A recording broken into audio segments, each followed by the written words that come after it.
Good evening. It's Tuesday, March 10th, and we are at our town council meeting. But before the regular agenda starts, we're going to start with a work session on the Wildland Urban Interface, or WUI, as it is known. And we got Mitch Miller up here at the desk, and James, you're on this one as well. So I'll let you guys. And actually, Jeff's going to start it off, I think. Jeff's going to start it off. Yes. All right, here we go. All right, so we're here to talk about the Wildfire Resiliency Code. The WUI, as you said, is the Wildland Urban Interface, and the Wildfire Resiliency Code is a state effort to regulate wildfire hazards in the WUI. And so a couple years ago, the state legislature passed some legislation to form the State Wildfire Resiliency Board that was then tasked with adopting a model wildfire resiliency code, which they did last summer. And then the legislation requires that local governments and local governments that have planning and building authority and fire districts to adopt the wildfire resiliency code, or a code that met the minimums of this state model code. And there's a requirement to do that and then begin to enforce it by July. And I think a lot of communities have been struggling a little bit with how to deal with this, how to handle it, implement it, and adopt it. But for tonight, we're just going to give an overview of the code, how it would apply, some potential amendments for that the town could pursue on its own, and some potential ones that it could pursue through a process with the state, and then really just lay the groundwork for coming forward with an ordinance to adopt the code in some form in the next couple meetings. And so the Wildfire Resiliency Code, the state code, is does a couple things. First, as part of this process, it maps all of the state and designates it into different wildfire hazard areas. There are low, moderate, and severe wildfire hazard areas within the WUI, the wildfire interface. And depending on which hazard area you're in, different provisions of the code, the model code, would apply.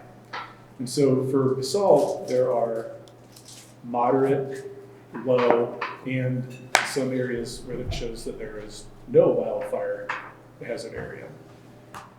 And this is state mapping, and we have had some questions about how that was determined. And some of the preliminary answers that we got from the state is that sometimes there's, I think, an analysis that it was done based on building types and densities, and also the fact that at least with our Lake Christine fires, some areas have already burned. But you'll see that it's kind of hard to see, but there's an area that is not shown as having being a wildfire hazard area, as compared to like Swingers Village, for example, which is all either moderate or severe wildfire hazard area. The town already has provisions in its code to address wildfire hazard areas. There's consultation with the fire district on land use applications where they can recommend provisions that go into land use approvals, and there's conferral on, I think, certain building permit issues. But this would be more prescriptive with shalls. And so there's been plenty of meetings regionally with Roaring Fork Fire and the other local jurisdictions to try to take somewhat similar approach to the code. And I think most jurisdictions are moving forward largely with the code, model code, in its as-is form, with not a lot of amendments. So as to what does the code do, within the code there's two areas. There are structure hardening elements, and there are site and area requirements. And the structure hardening elements are the residence, the structure. And site and area is how it regulates the vegetation in the lawn. And generally the code is prospective looking, so if you're going to come in for a new development, your new building needs to comply with the structure hardening requirements. When you're doing a new development on a vacant site, it's going to need to comply with the site and area requirements. It is not retrospective in application. There are some provisions that enhance, I think, existing nuisance powers of the town, that if there are acute wildfire risks, that there's some ability to pursue that as like a nuisance abatement procedure. But there is not a requirement now that people are going to have to run out and do all this remediation work to their lawns. Although they certainly can, and the district is always happy to do a visit to provide recommendations on how you can reduce wildfire hazard risk on your property. So within the structure hardening, there's a requirement that the new buildings be of Class 2 building materials, and that are, and Mitch can speak more specifically to the materials part of this. But then there are 3 areas where, short of new development, the code could apply. And so one is if you're replacing more than 500 square feet of your roof, you would need to replace the entire roof with a material that meets the wildfire resiliency code. If you are doing it, I think it's 25% of your roof. If you're doing an addition of more than 500 square feet, your addition needs to comply with the structure hardening materials of the code, not your whole house, but the addition needs to apply. And then if you're replacing the exterior walls of more than 25% of the exterior of your home, all the walls are going to have to come into compliance, and you're going to have to meet this initial zone of the site and area requirements. And so, Is that the 0 to 5? 0 to 5. And so I'll jump into that. So then the site and area requirements create basically 3 zones on a property: the 0 to 5 feet, the immediate zone, the intermediate zone, which is 5 to 30, and then the larger range zone, which is 30 to 100 feet. And in the 0 to 5 foot range, there's basically, it's attempting to eliminate most vegetation within that zone. There's exemptions for ignition-resistant vegetation, which there is a definition of that, and there are some plant species that meet this requirement, but it's really trying to hardscape those areas. There's also an exemption for larger trees that if at a certain height they're more than 10 centimeters in diameter, there wouldn't be a requirement to remove that tree. It could continue. But generally it's to remove within that 0 to 5 foot zone vegetation and make it hardscape. The 30-foot zone requires some spacing between trees, and that trees not hang over the roof. And then once you get to that 30 feet and beyond, there's kind of larger spacing requirements for the trees.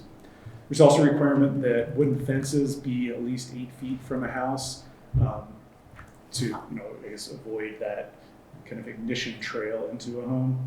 And again, that's on new development. So those are the site and area requirements.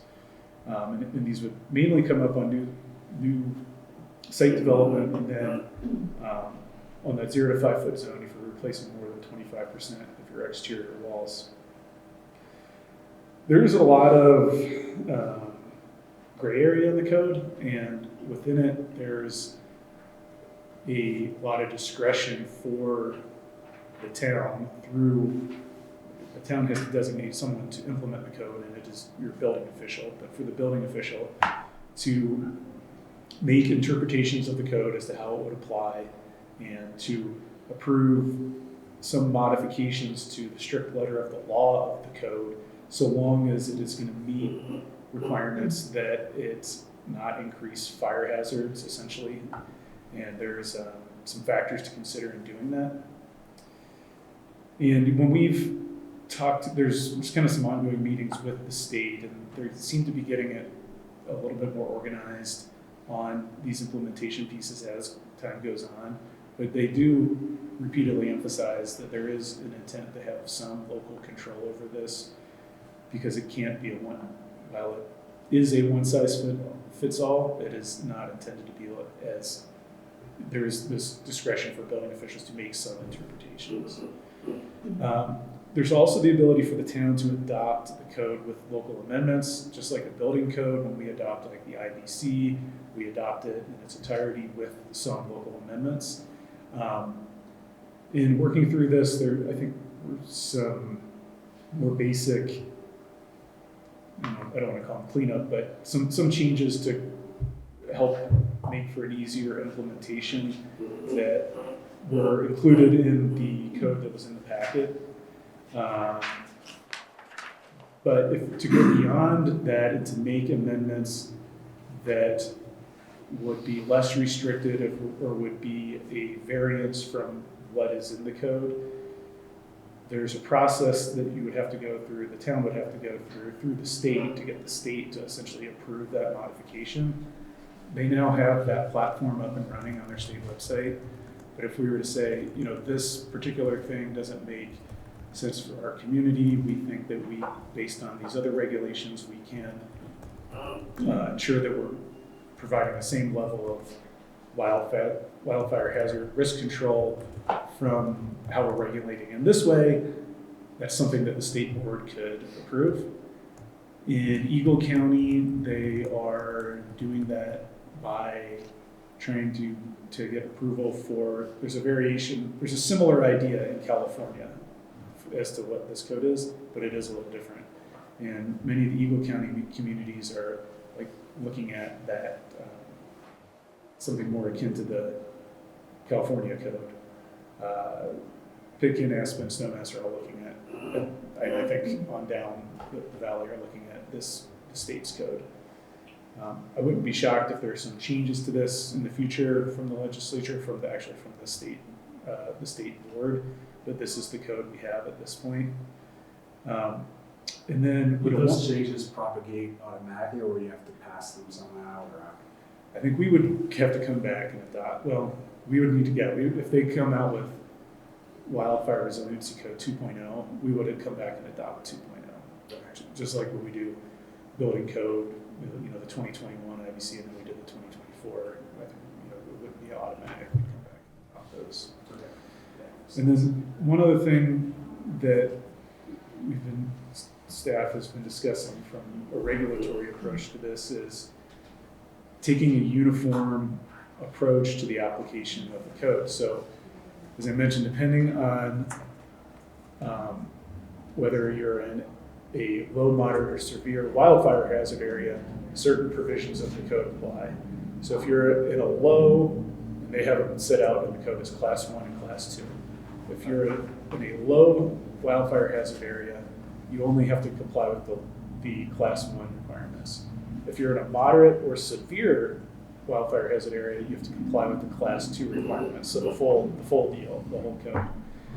And from an implementation standpoint, it is more straightforward for the town staff to just take a uniform approach and say, we're just going to comply with the whole deal. We're going to comply with class 2 regardless of what wildfire hazard area you're in. That is an approach that I know just from my experiences being taken in Snowmass, but it is a little different because they don't have, at this point, those low fire intensity areas. But that's another item for consideration. And I think, and I'll let Mitch speak to this, but I think part of the thinking on that is we are already pretty far towards this code with what we've got on the books now. It's just taking it a little bit of an additional step farther, and then we had some issues over some of the building material requirements. So that's kind of the overview of the code, and I was going to let Mitch and James kind of add their input on the code, but I'm happy to answer any questions. Great, thanks, Jeff. Sure. And I think maybe as just a little bit more information, you also have a markup in the packet materials that's after the state code. This was a markup that Mitch, Chris Beiser, and I did kind of before we had some direction as to where to go with the code. And, a lot of it is in the structure hardening. So Mitch you have some thoughts on the structure hardening. There are basically, as Jeff said, a couple of options of ways to go with this. You could simply do the draft that Jeff has adjusted. That doesn't require the state board variance. But if you wanted to go to something more like what was originally marked up, that would require the state board review and variance. And the marked up one's the second one in there, correct? It's the second one in your packet materials, and that was where town staff was initially going and trying to figure out how to get there. But So, I've had a lot of time to think about this and work through it since we ever started this. And, you know, as Jeff said, we're well ahead of the curve normally on all this fire protection and wildfire protection for houses. So I went through this as comparing it to what Basalt had and what the state wanted to do. Technically, if we were, since if we didn't have any regulations, which is the clear areas, or there's actually a lighter yellow here, the class 1, we would fit it and we would be above model for the state already. The darker yellow, which you see, which Basalt has some, that is the moderate fire hazard, and the red is the high. They decided to create a hardening system for both, which is one and the same. Basalt is underneath that, just not by much. We are probably about, as we said, 85 to 90% of what the state does already. Minor adjustments, like with roofs, we had 50% replacement before you had to do it all. They want 25. Same thing with, let's see, of walls or siding. Same thing with that. So in the comparison, we actually have some above and beyond that they have in there also. So with the idea that the building official can make some interpretations, those interpretations are still based upon not lessening the code. You have to go better than. So we would have to go further into this to be more strict the way we are. As I was pondering to see what might be a consideration for this is to separate the moderate from the high hazard. And the only difference would be is the exterior. No, you can't hear me? No. Sorry about that. We can hear you. So the only difference would be the type of exterior cladding we're putting on a building. What the state is requiring, they want a Class A material which has a lower flame spread. It's gets into what they call ignition resistant, and it's used in fire rated assemblies all the time. For example, steel is non-combustible, rocks are non-combustible. But when you get to a Class A, it doesn't burn or it doesn't spread flame as well. What we've adopted for a number of years is a Class B material for the outside cladding, which is the next highest from a Class A, Class B. And there are no provisions in this except if you were in the light moderate fire hazard. So going through this, you know, it would be something I would recommend that we try to get an amendment to the code. First, there has to be a state board that we can give it to, which I don't believe is in existence at this point. But it is, you know, my thought would be more to keep as we've been doing, because we've been doing such a fine job and not trying to create more. We go with the Class A cladding on the outside, it's going to be a lot more difficult for people to find the materials, or it will set them into a monopolized type material to use. So you're going to see a lot of steel on the outside. You'll see a lot of rocks on the outside. If you want a wood texture, you're going to have to go to a specialized treated type material from a factory. Just makes it more difficult. It limits what people want to put on the outside. That's just a personal thought. Yeah, can I ask a question about Yes, the ma'am. siding? So I could be misunderstanding, but am I understanding correctly that, let's just hypothesize, like I have some kind of damage to my home Okay. and to the siding, right, to the exterior, and it affects 26% of the surface area of my siding. I would then be forced to replace 100% of the siding of my home, That is correct. and I have to assume that my homeowner's insurance is probably only going to cover the 25% that was actually damaged and not the election above that, because in their view, it would be an elective thing.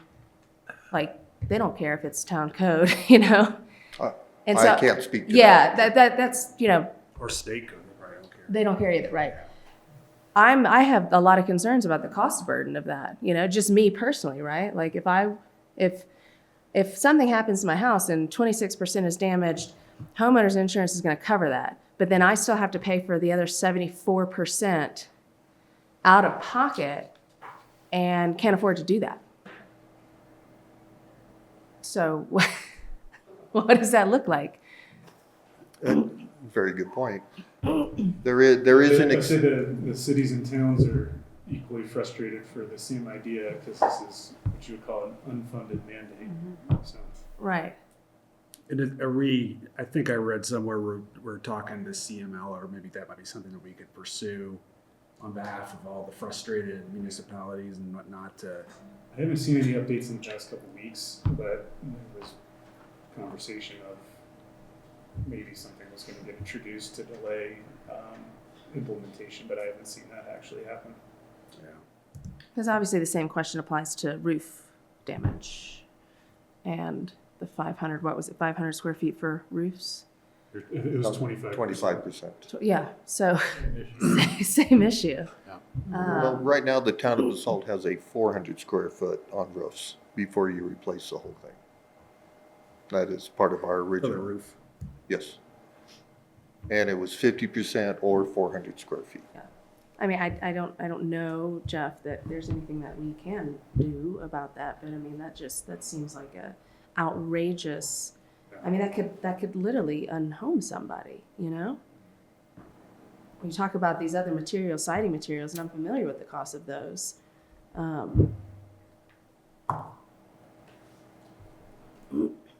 Well intentioned, but yeah.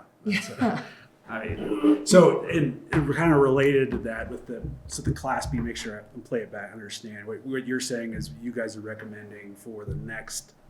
I forgot what the terminology was. The risk area down.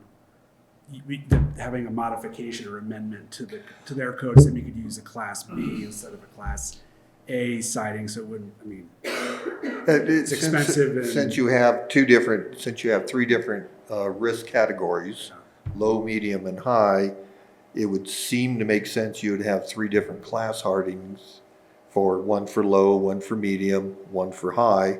Right now they have one for low and one for medium and high. They just combined the one. So doesn't really matter if you're moderate or high, you're still doing your hardening structure construction in the same way. Now there is an exemption to this, and that might feed into what I'd like you would be preparing to see if the state would accept is if you build a Class A fire rated to the exterior wall, which I have an example in there, and then you can actually cover it with a vinyl covering. So to me, over the over the Class A. And it's an interesting assembly that you can use for a Class A is what I would say is, I would think if you built something like that and put a Class B material, you would be a lot better than putting vinyl over the top, which might be something we could work with as a building official making a judgment call and verifying through facts and analogies.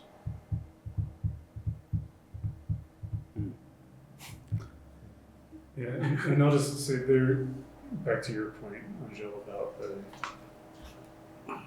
financial challenge. I mean, there's the ability within the code to grant modifications for if there are practical difficulties in implementing it, and you have to document what those are. But there's a general requirement that they not lessen the life, health, and safety. And so, if there's a way, say there was that circumstance, there's damage to a home, you need to replace the wall, it's more than 25%, you can't afford to replace the rest. If there's some maybe there, in that case, there'd be the ability to find some half measure or some measure where you're not, I guess you wouldn't, maybe not, you may make the prediction, you're not increasing the safety risk by not replacing it, you're just not decreasing it. And so, maybe I am sure there will be fact scenarios that require some interpretation and analysis, but there is some ability to try to figure out a reasonable path on those, I think. Yeah, I hope. I think it would be a good idea with CML, and other organizations to try to get people together to give some feedback on this so we can address some of this stuff. Yeah. I have a couple things. Hey, go for it. Back to this 500 square foot addition and the ADU opportunities along the lines of what Angel's asking is, if I have a 35-year-old home and I want to put an ADU on it, I'm assuming the code requires the ADU is going to meet all those standards, but what does that do to the existing residents? Yeah, you wouldn't have to change the existing residence, just if the addition is more than 500 square feet, just the addition would have to comply That's good. with these requirements. One of the things that, I think it's great that we're looking at the state code, but the point of this whole conversation should be targeted towards what are we going to do as a community to help mitigate wildfire risk? And I don't think there's enough focus on that right now. And I think that we're going to be looking at a number of opportunities to communicate to people in the community. I looked at the map, the blue area, that's basically the frying pan corridor, and that's a pretty densely developed area, which has also got a lot of mature landscaping that wasn't there 30 or 40 years ago, but with the Riverside Drive development, Alcaron, and the hillside changing, the redevelopment stuff in the landscaping that's been imported in those areas is not native landscape. It's more fire prone and more subject to risk. The other thing that we learned a lot about is that the riparian areas are natural conduits for wildfire. That's what's going on in California. And we have an environmentally sensitive area ordinance that overlays our riparian corridors. And we, I had a notion to do some fire mitigation on our property, and it got into the issue of ESA, which is 0 to 50, 0 to 100, 0 to 150. And most everyone in the frying pan corridor, if they have a backyard on the frying pan river, is in the ESA. And it requires a significant amount of effort to get a permit to go down and do appropriate mitigation. So there's a little bit of a conflict there in that when we proceeded with the work, we went to the fire department to get a report. We went to the urban forest guy to get a species identified. We identified by survey where the 0, 50, 100, 150 was. The conflict with the 30 to 100 foot defensible space falls right into sort of the violation on the environmentally sensitive area ordinance. So after 6 months of going through the process of getting a permit and spending X amount of money. The project got delayed, and we finally ended up being able to move forward. And I think part of this should be something that we look at locally here as what does our urban forest look like? What is this urban area that's been unmaintained, or the riparian area that's been basically unmaintained for decades? It's not so apparent along Highway 82 because you have Two Rivers Road and the highway, which is a pretty good fire rate. But when you get over into the hillside and Elk Run, it's a whole different story. Stotts isn't fully mature yet, landscaping over there, but there's that's a sort of an impact on the local person that's trying to do work in the name of managing their risk, and it was a lot of hoops to jump through, and it was fine at the end of the day. And then we did it a second time. The hoops were less hoops, but there were still hoops. So somewhere in here, and then some of the other programs, free chipping programs, things like that are funded locally that are starting to catch on pretty good.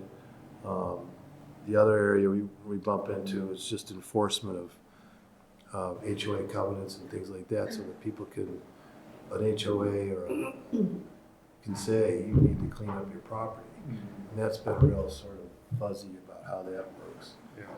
So I think there's some really good local impact we could have if we started looking at motivating people to do the right thing in their properties.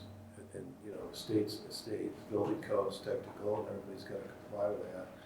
But the culture of trying to get people to do work has got a lot of hurdles to get over before you can actually execute anything. And that, to ride up the pan, canopy, access on some of these subdivision roads, for the fire department. There's places those guys aren't even going to drive into. So the kind of the complementary to that is that these got the enforcement element, but the education kind of to go along with that probably would be a good idea.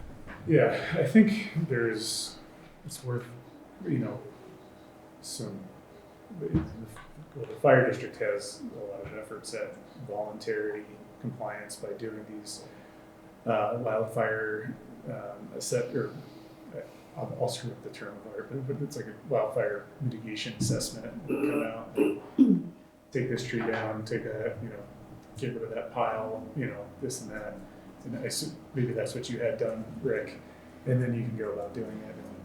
Yeah. If there's a path to fewer regulatory hoops to do that, that'd be great. I do know, at least for, you mentioned HOA covenants, there's now a provision in Kiowa, the Colorado Common Interest Ownership Act, that basically preempts wildfire mitigation work on your property from the HOA's discretion to say yes or not, yea or nay. You have to present that this is a legitimate plan from a wildfire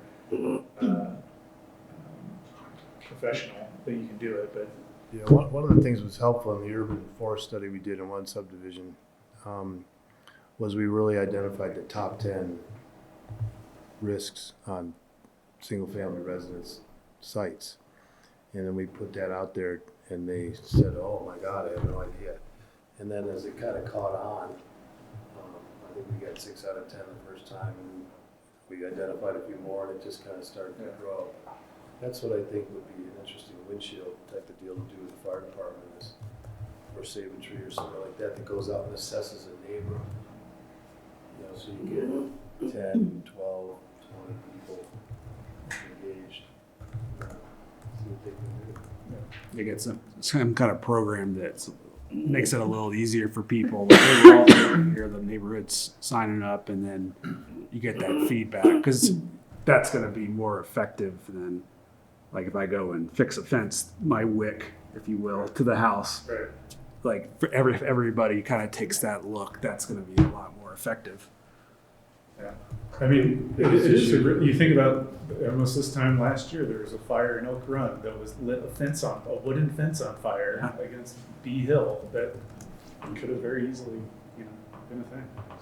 The biggest issue was lights and privacy. So people think they're going to have to wipe out their entire screening from their neighbor's house, but it doesn't really work So we did a few demo projects, and that would be a good thing to fund, is a few demo projects that people are willing to take on the task of cleaning up their property, fund it a little bit, and say, here's what you have, this is what it really looks like. It doesn't, you know. The other, real quick, Leslie Lamont really developed a really nice landscape standard for the bigger parcels in Pitkin, with the eye on home hardening and defensible space, species, the whole 9 yards, and that's been pretty helpful.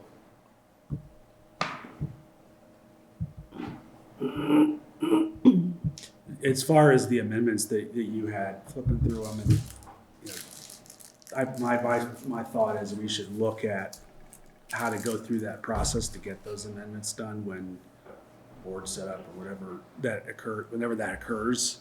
I think a lot of it, I mean, again, the intent is good, right? We want to try to push everybody in the state to deal with wildfire, but I also think, you know, kind of the local community part and the local control part in the code is important too. So, I mean, I think we should be looking at those amendments that make sense for us, in addition to talking to other communities and, you know, using our voice with CML to kind of impact the overall ecosystem of the new code as it goes along. Those would be my thoughts, kind of overarching.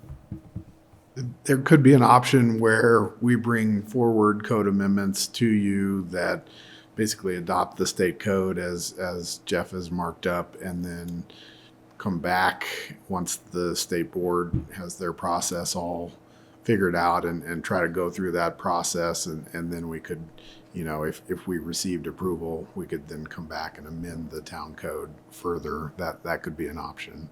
When are we required by the state to do something? We have to start enforcing it by July 1st. Even though they are not They now have, prepared, if they themselves aren't organized and don't have any kind of board, they are gonna mandate that. they now have the platform up to submit the variance request, and I think they're kind of scrambling to get their Intake. things in order. So, but they're requiring that we enforce this by July 1st, even though we won't be able to submit our variance requests before then. Well, I think we can. We can submit them, Yeah, and then we can enforce what we have submitted, and then just kind of ask for forgiveness, or like. Can we ask? Like, Send me to the state. I think it's a reasonable approach for it to adopt the code. Again, it has discretion for some local control, and on a parallel path, pursue these amendments, and then if we're successful, bring it right back and implement them into the code. The legislature could push the date though too, couldn't they? Good. I mean, That's something we should that follow. seems to be what makes sense to me, but what makes sense to me often doesn't make sense to the state and federal legislature, so. Like, they shouldn't require enforcement until they are ready to, it seems a little half-baked on their part, if I might say. Okay. But it's not anything y'all can do. Makes sense. And again, I mean, as Mitch said, we're 90%. We're doing really well already at this you know, point. So, but for these few things, it won't be I don't think a huge change. Can I ask a clarifying question about the fencing? Yeah. So if I, like at my house, for example, right, because I have wooden fencing, because it's also, 1993 home, because I'm an Elk Run, that, it comes right up to my house because that's the envelope of my yard. And so this would say that within 3 feet is what we're suggesting, not 8 feet. That's but what 8 we're enforcing feet. now. Yeah, that's our current okay. code. Yeah. 3 to 8 feet. I would change that material of my. I mean, if I have to replace my fence, I can either replace the entire fence with something that meets the non-combustible materials list, or I switch material 8 feet up to my house. Is that It's a very vague answer to that. Okay. Because are you replacing more than 25%? Well, I guess that's what I'm saying. Like, again, like I live on a corner. I keep bringing these things up because it has happened in my house where someone has barreled a car into, because of the corner I live on, of my house. And so fence, siding, like those kind of things. Like, that's why I'm like, oh, let's say that this happened again. So let's say I have to replace more than 25% of my fence. I could replace most of the fence with wood, except within 8 feet of my house. As it's written now, and part of my recommendations is going with a 5 foot. Due to a lot of our property lines, you can only be 5 foot. Stotts Mill is a great example.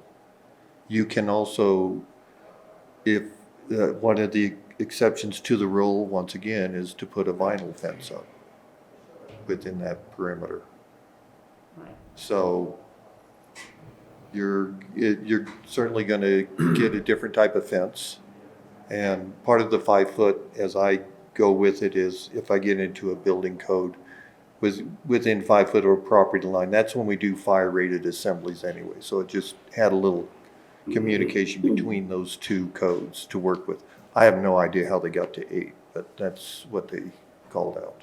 And with our current code requirements, we've seen some people do like gates right up against the house that are a different material and kind of Right. transition. That's the workaround. That's at 3 foot, because a normal gate's about 3 foot. Right. That's what I always look at. I have a couple fences, seem like, and I always look at them like, what the heck would I do here? Yeah. And, to make it look decent. Mm-hmm. Yeah, it's a little funky, but I get the science of it, but it's a little funky for sure. The aesthetic. Well, we're at a little past quarter till.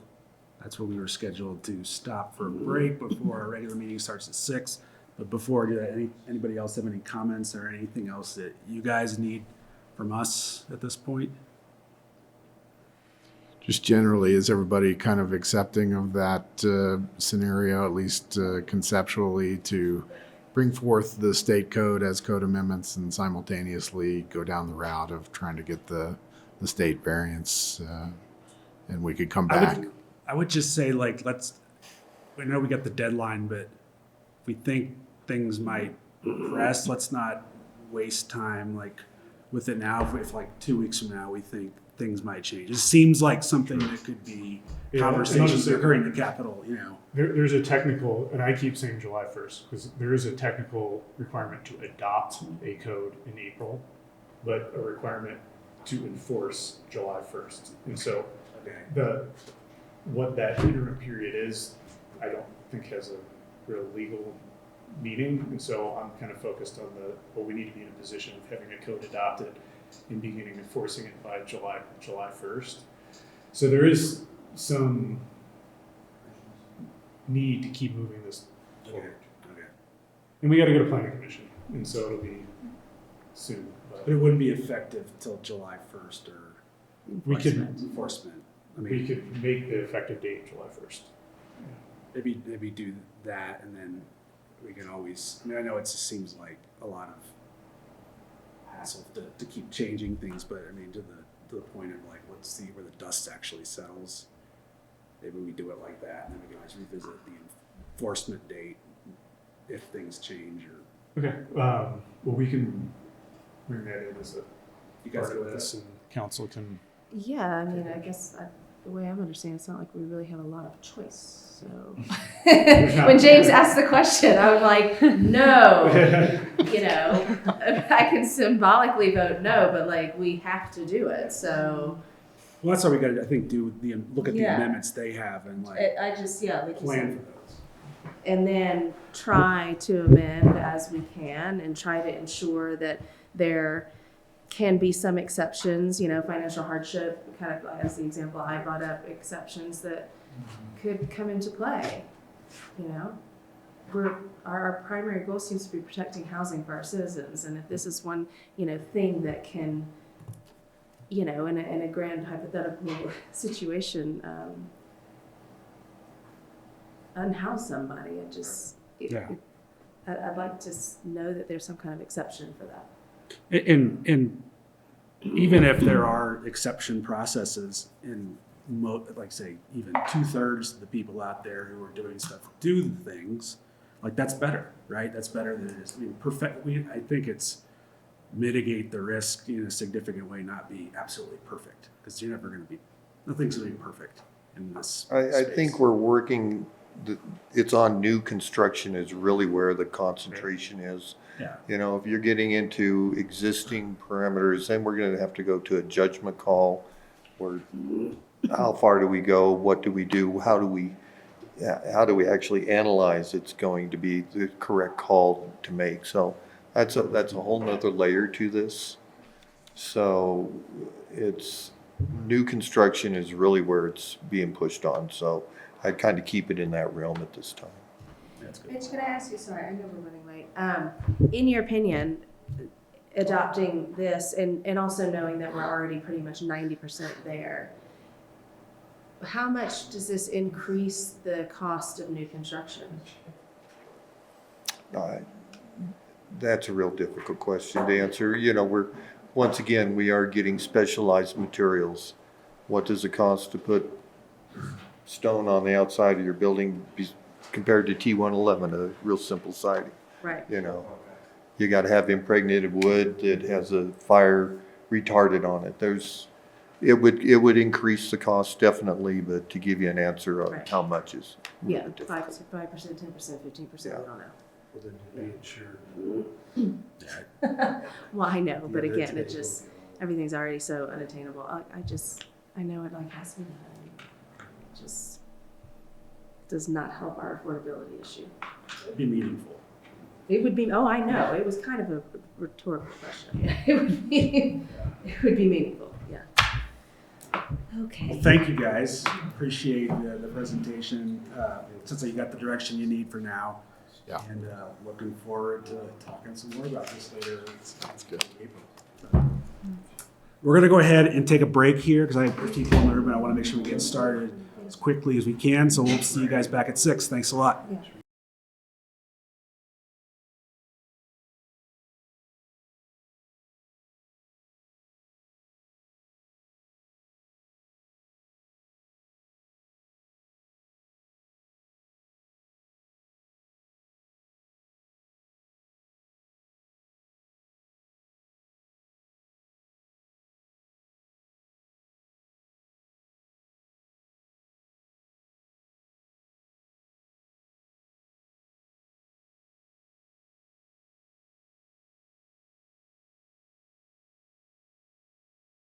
Look at the gap. Thank you for your patience, everybody. We're live again. Welcome back. We had our work session earlier and then some technical difficulties, so we're definitely behind at this point. But I will go ahead and call the meeting to order. And Pam, will you please call the roll? Absolutely. Let us begin with Dieter Schindler, Present. Angela Anderson, Here. Rick Stevens, Anna Berman, Angel Dupré-Bouchard, Here. Ryan Slack, and David Knight. Yeah, Ryan and Rick are both Here. There's- Ryan was here, yeah. Rick's here too. Thank you. Be back. Next up is our consent agenda, item 2. Item 2A, resolution number 9, series of 2026, resolution of the Town Council of Basalt, Colorado, approving amended and restated bylaws of the Financial Advisory Board. 2B, reappointment of Basalt Affordable Community Housing members. Reappoint Jay Israel. And Jay, thank you for serving and being here. Perry Cleespies and Dave Portman of the Bach Commission for 3-year terms each to end March 10th, 2029. 2C is the reappointment of Basalt Public Arts Commission member. Reappoint Britt White to BPAC for a 3-year term to end March 10th, 2029. 2D, reappointment of Green Team member. Reappoint Mike Steiner to the Green Team for a 3-year term to end March 10th, 2029. Item 2E, resolution number 10, series of 2026. Resolution of the Town Council of Basalt, Colorado, approving an intergovernmental agreement between the Town of Basalt and the Roaring Fork Transportation Authority and for the administration of the Mid-Valley Trails Funds by the Town of Basalt. 2F is a letter of support for Aspen-Pitkin County Terminal Modernization Project through Pitkin County's congressionally directed spending request. So quite a big consent agenda. If there are any items that we'd like to pull off to discuss, go ahead and raise those. Otherwise, I entertain a motion to approve the items as presented. Mayor, I move that the town council approve the consent agenda items as presented. Second. It's been moved and seconded. All those in favor, please signify by saying aye. Aye. Aye. Thank you very much. Next up is our call to the public. So just a few ground rules. I know there are some people here for that. It's limit your comments to 3 minutes and address your comments directly to me. Make sure you identify yourself by name and address, and there's a sign-in sheet in the back of the room as well. Comments should be courteous, civil, and constructive. We always like that. And town council will make no decision nor take action except to direct the town manager. And I would just add that if there's anything that says a public hearing on it, it'll specifically say public hearing on the agenda. Go ahead and wait for that agenda item. In fact, though, I don't see any public hearings on the agenda. So anything you'd like to make comment on the agenda for tonight, now's the time to do it. So with that, I'll open the floor to whoever would like to come to the podium. And David, I would say if you would like to have comment on those agenda items at the time we get to them on the agenda, even though they're not public hearings, we can certainly do that. If there's people here to speak on agenda items, we can wait till the agenda item. Okay. Are you guys amenable to that? Yes. Okay, let's do that then. So if there's an item that's not on the agenda whatsoever, come on up and speak. Kathleen? Quite a packed house, but I feel well protected. Okay. Mr. Knight, members of the council, I'm here to make another plea that safety measures be put into place for our trails and sidewalks, as well as law enforcement investigations for all injury accidents. My name is Kathleen Brem. My address is 361 Robinson Street, Basalt, Colorado. And I am a victim of an accident 1.5 years ago for which I'm still getting treatment. Spring has arrived early, and locals are enjoying an array of bikes and the micromobility devices. 2 weeks ago, I saw a preteen delightfully riding an electric scooter on the Willett sidewalk in front of Midland Clothing Store. What was curious to me was I realized that scooter was going faster than the cars were on Valley Road. And then after reviewing the February 24th agenda with the minutes from the February 10th meeting, which I made a presentation to, I want to clarify. I don't know for sure, but I suspect that the fella that hit me, but never called 911, he may have stayed on the scene due to a sense of obligation. Though I found out his bike had significant damage. That came from the local bike shop. And a few months after the accident, he actually filed a claim against my insurance company for damage to his bike. It was denied. Tomorrow morning, I leave for California to help my daughter as she and her husband prepare for a little one within the next 2 weeks. And I really hope that when I get back in May that I'll be able to safely maneuver around the community on my bike. Thank you. Thank you, Kathleen, and congratulations. Thank you. Yeah, there's an agenda item coming up for about e-bikes. So stick around for that during Gloria's manager's report. Thank you. Anyone else? We have a hand up online. John, let's do the online one first. This is about. If you guys want to wait, we'll have it's for the item 7C. We'll do public comments for that during that if everyone prefers to speak then. If there's any other topics, now's a great time to come up. Laura? Sure, I just picked up that you wanted to discuss, wanted to comment when you were discussing certain items, but I really have to go and I have a really quick thing to say. Is that okay? Absolutely, yeah. Thank you. Because I imagine most of you got my letter the other day, and so that kind of outlined some of my concerns about this zoning design overlay situation. But I do have a few comments. I do want to encourage you to look very closely at this document and determine if it is a legitimate historic preservation document or a design wish list. I think you took a lot of some comments from people. At one meeting I was in, took a comment from Glenn, and then that appeared in the document. So not so much historic preservation as design guidelines or a wish list. I support the historic preservation standards for things such as sites and foundations and windows and doors and entries and roofs and materials. And these properties are identified in the landmark inventory. One other thing is this document was just recently posted online. We were unable to get a copy of it throughout the first and second drafts. So it's posted online as a final draft. So I just want to encourage you to communicate a little bit more with the public about what your intention is with this before it gets kind of passed right through. I think communication could be just a little bit better.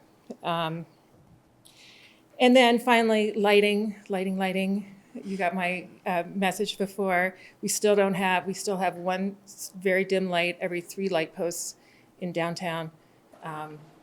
Fortunately, daylight savings is here, but we could all use more lighting for safety and for vitality. Thank you. And thanks for taking my comments now. Oh, you're welcome. Thanks for the comments and the feedback. Gloria, do you have an update on lighting? If you want it now, or you would want to come back with that? I can come back with that, yeah. Okay, that's fine. Who else? We had Emily Chapin had her hand up online. Emily, if you would like to unmute and provide comments to the council, you can. And Emily, I saw you had a letter for 7C. If you want to wait until that time, that's fine too. Your preference. And you're staying mute, so I'll assume we'll go. We get to 7C. Anyone else for public comment? Otherwise, all right. I'll go ahead and close that out for now. And mayor and council reports and comments. The floor is open. I have one. I was just going to ask on public works side about if we're monitoring Basalt Springs at all, metering flows and volume. I'm just curious as to if we're seeing any trends up there, either out of Luxinger or Basalt Spring, that would indicate a lack of water. I thought they were metered, but I'm not sure. I'm just curious. I'm getting a lot of other data from other sources that are suggesting that water resources are going to be limited, which everybody knows that. And I can come back to you with that information. I think there are municipalities already looking at water restrictions prior to the normal season, so we can figure that out and let people know. Great. That'd be great. Thanks. Thanks, Rick. Anyone else? I just wanted to recognize a few people, but Matt Koenigsnecht for his work with basketball this season. We got a really nice email about from one of the parents about the experience that they had. And I know my son played basketball and enjoyed it too. And so I also wanted to give a shout out to Ryan and Ryan Honey and all the other parents who coached basketball this year. It was Basalt Rec basketball was a lot of fun. It was a lot of fun last year as well. But I just wanted to give that shout out because it just was a really fun time for parents, kids. They learned a lot. My only wish is that the kids had played on our team as well during the season as they did during the game against the parents, because they were pretty on it. So, but they were quite good. Anyway, that's what we got for mayor and council reports and comments. So, item 5A or 5 is the manager's report.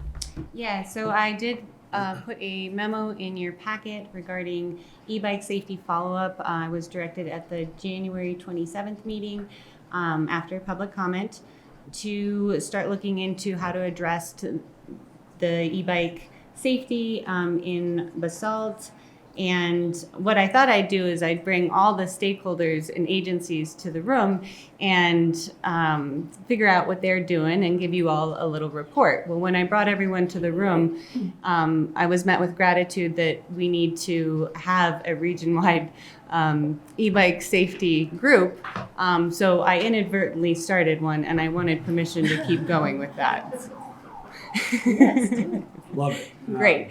So some of the topics that we are looking at include the challenges of enforcing e-bike rules and the need for consistent safety messaging and education and incident data reporting. So those were 3 areas that were identified by the group that we hope to start tackling. And as we were talking through it, we found out there are resources that each of us have that we can contribute to this cause, including the Roaring Fork Fire has a helmet safety program, so they have access to free helmets to give away. The City of Aspen and Pickens County are rolling out a Slow and Say Hello campaign, and they would like to do that valley-wide as well. So kind of pooling all of our resources to come up with a comprehensive program to address e-bike safety in Basalt and in the valley. That's great. I love that. I mean, we always talk about a regional approach, and in this instance, this is an emerging, opportunity and threat that, you're taking the lead on with a bunch of other folks to kind of help mitigate, and it's needed. So thank you for that. Appreciate it. So permission to keep going? All right. Excellent. And then I have, I was invited to the Aspen Institute's Hearst Leadership Forum in late September, and I wanted permission to attend. This is a free program. It's a great program. Is that what Evans Isthmus, the Friday mornings? Good. Yeah, so it's late September to early October. Right. Do they have any more spots for those for other folks who haven't done it yet? I can definitely ask or suggest if you have any suggestions. Some I've done it. I know maybe some others have. You have? Yeah, it's really, and what's cool about it now is that they combine the cohort with elected and staff. So it's a cool experience. I would recommend Excellent. it for if it's the opportunity. Well, thank you. That's all I had on my manager's report. I have one question going on the We Cycle. Mm-hmm. What we see in the evenings here are people going to dinner with their families, and while the families are waiting for dinner, the kids are out on a We Cycle using the downtown as a bike park. So sometimes it gets a little nerve-wracking, but I don't want to be a bummer, but it'd be good to monitor that a little bit. Noted. And educate. And educate. Stick a spoke, stick in their spokes or something. Mayor, I didn't interrupt, but we did have a request for people to speak directly into their mics. Okay. It does help the speakers. Grassroots was in and did work on that this last week, so Okay. it would help the room to hear. Thank you for the reminder. All right. Next up, we have our presentations, and our first is item 6A, Chief of Police Swearing-In Ceremony. We got to kind of restage here for that. Yeah. But And Lieutenant Mike, can I have you step to the podium?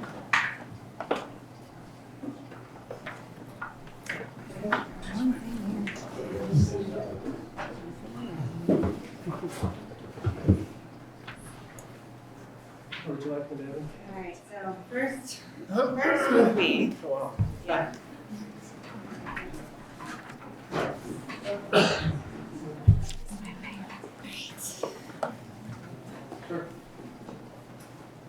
To all that shall see these present greetings, know ye that reposing special trust and confidence in the fidelity and abilities of Lieutenant Aaron Munch, I do appoint this officer as Chief of Police for the Town of Basalt Police Department, to rank as such from the 10th day of May, 2026.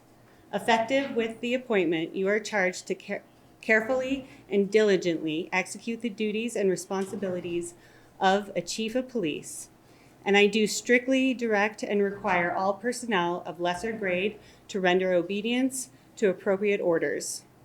As a Chief of Police, you must set the example for others to emulate. Your conduct and professionalism, both on and off duty, shall be above reproach. You are responsible for the accomplishment of your assigned mission, statement, and for the safety, professional development, and well-being of the officers in your agency. You will be the embodiment of our institutional core values of integrity, compassion, and professionalism.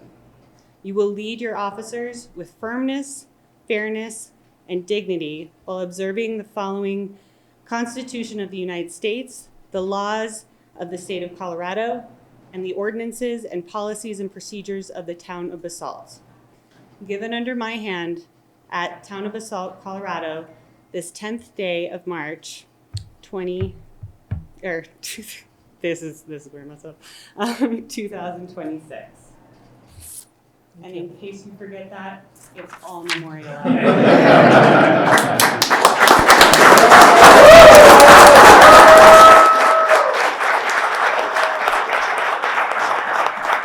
have a couple more things.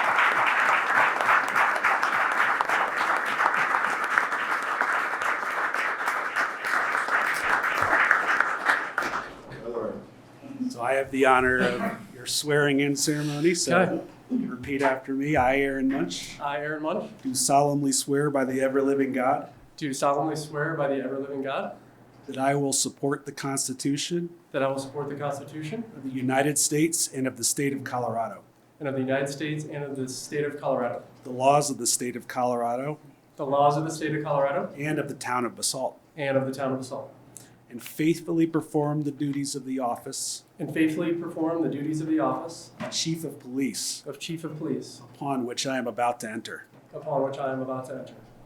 Congratulations, Thanks, Chief. David.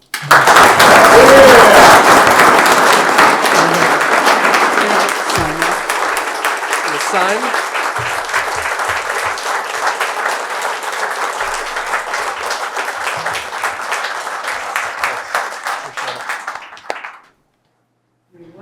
Couple more things. This needs to be pinned on now. Yeah. Yes.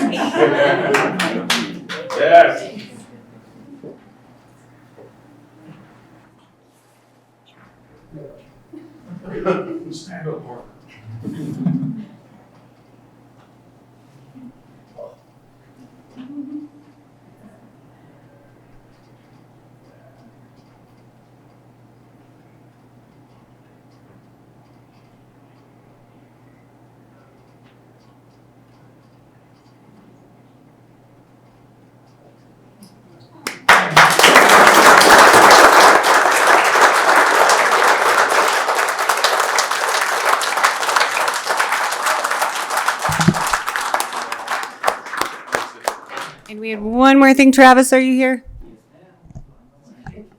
Is it cake?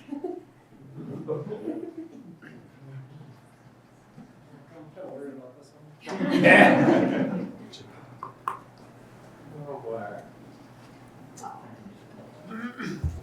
All right, so On behalf of the Basalt Police Department, I am honored to present to you a token of appreciation for everything you've done for us to this point, and to honor you as our new Chief of Police. We're excited and grateful to have a new leader who takes such pride in supporting their community and the police department. We look forward to what is to come, and the town of Basalt is now under your watch, starting tomorrow. that's beautiful. That's beautifully. Oh wow! What do we got here? I like it. It's a good little lot. Thank you.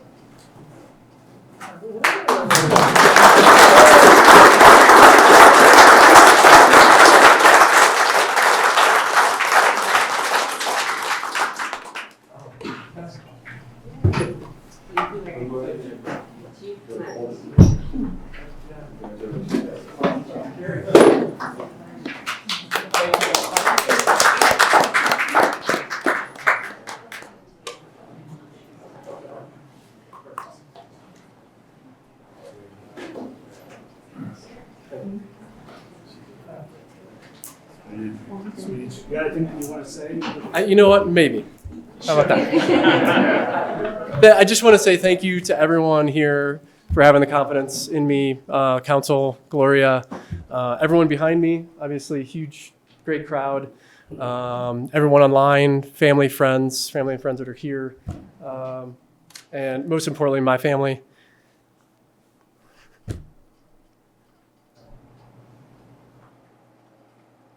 Thank you.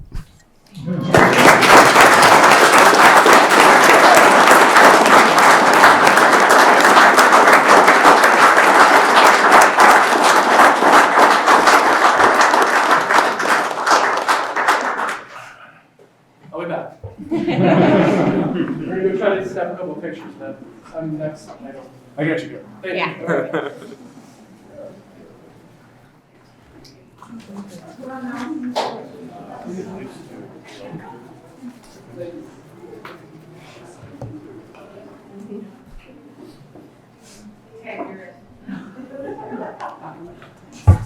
right. It's a tough act to follow. I was Not gonna say, everybody was here for me. these people weren't here for the. All right. Well, next item up is item 6B, which is the Midland Design Guidelines Project Update. We have Michelle, James, and Carlton. Go. Good evening, Council. I'm here with Jessica Hubbard of GM Shea Architects this evening to present item 6B, a presentation regarding the Midland Avenue District Design Guidelines, provide an update to you guys about the progress on this project. Tonight, staff recommends that you guys hear a presentation from each of us. I'll kind of go over my staff memo and provide an update from staff, and then Jessica will provide an update from the consultant team. And we recommend that you provide feedback on the drafted design guidelines that were provided as a link to your packet this evening.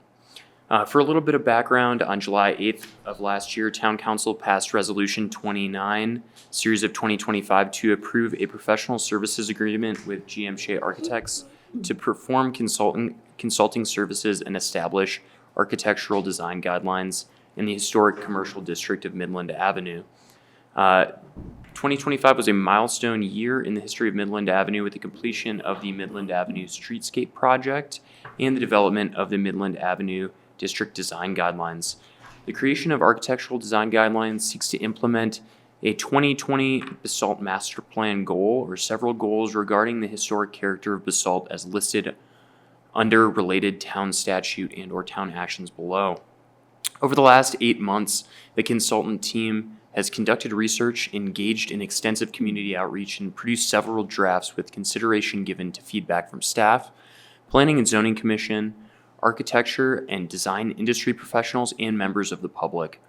The Planning and Zoning Commission reviewed the draft design guidelines and recommended Town Council approval. GM Shea Architects have provided a draft of the Midland Design Guidelines for your review, and a final draft of the design guidelines will return for approval at a future meeting alongside a resolution. I'm happy to answer any questions you guys may have regarding the related town statute and town actions. In this case, the 2020 Basalt Master Plan goals and objectives related to the design guidelines, or any other questions you guys may have at this time. Otherwise, I'll hand it over to Jessica. Thank you, Carlton, and thank you, Council, for having me this evening. As Carlton mentioned, my name is Jessica. I am the principal of GM Shea Colorado, and my team, including myself, we led this initiative alongside town planning staff. So the goal of tonight's presentation is to give an overview of all the work that we've done in the past 8 months and be here as a resource to answer any questions that you may have about the document or anything that's shared this evening. So as Carlton mentioned, the design guidelines were the natural next step following the Midland Avenue Streetscape project. And it was very important that the guidelines align with the goals of the 2020 Basalt Master Plan. The specific goals that we are addressing and responding to in the guidelines are goals 1.I, 1.J, 4.I, 4.J, and 7.N, and we snipped a few of those for you this evening. So just taking a high level step back before we dive into all of the various sections of the design guidelines, we wanted to present to you and revisit why design guidelines. So guidelines are a proactive planning tool. They are implemented to protect the character and the charm of a district. In this instance, it's the Midland Avenue Design District, particularly the historic buildings that are existing, but also providing guidance and encouragement for new infill and new development.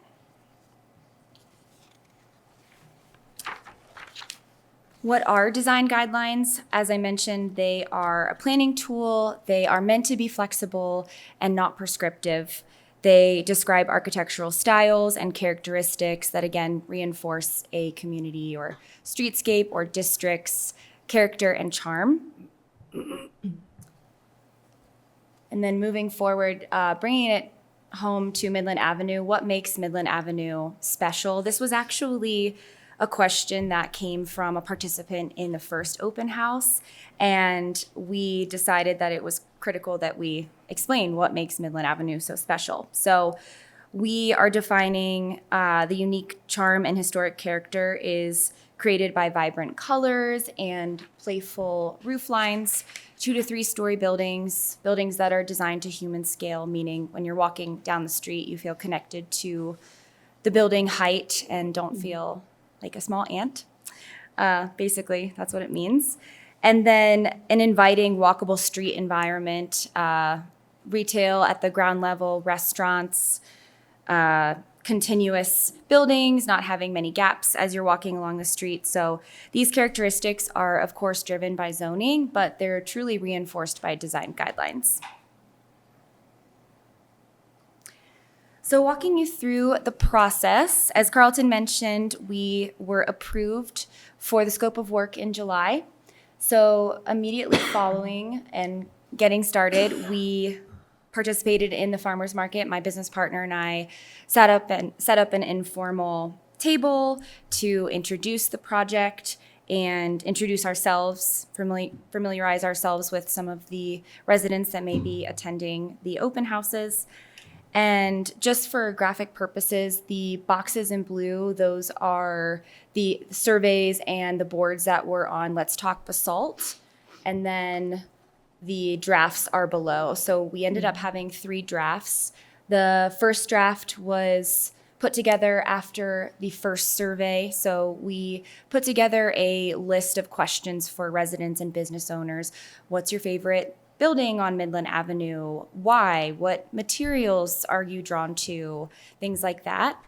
And then we took that feedback and put together a text draft, just coming up with some thoughts on what the sections would be and what the sections would address. Then we conducted our first open house in November. Those boards from the open house were posted on Let's Talk Basalt, and we did receive community feedback from those members that wanted more time or weren't unable to attend the open house. Then taking that feedback, we provided draft number 2 right before the end of 2025. After the new year, we had a work session with the Planning and Zoning Commission, and we received excellent feedback. And at the same time, the next evening, we also had another open house and presented new information layered on from our first open house and had boards that residents and business owners could respond to. After that, we posted on Let's Talk Basalt, same process. We had the 3rd version of the guidelines. We had more comments from planning and zoning and town staff, so we have 2 versions of draft number 3. And then we went to planning and zoning. We asked for a recommendation to take this to you all. On February 17th, we posted the final draft on Let's Talk Basalt, and that is what you have in your packets today. So as you can see, this has been an extensive process. We have received extensive engagement from the community, but we've also worked with town staff and received their feedback and incorporated it into multiple drafts.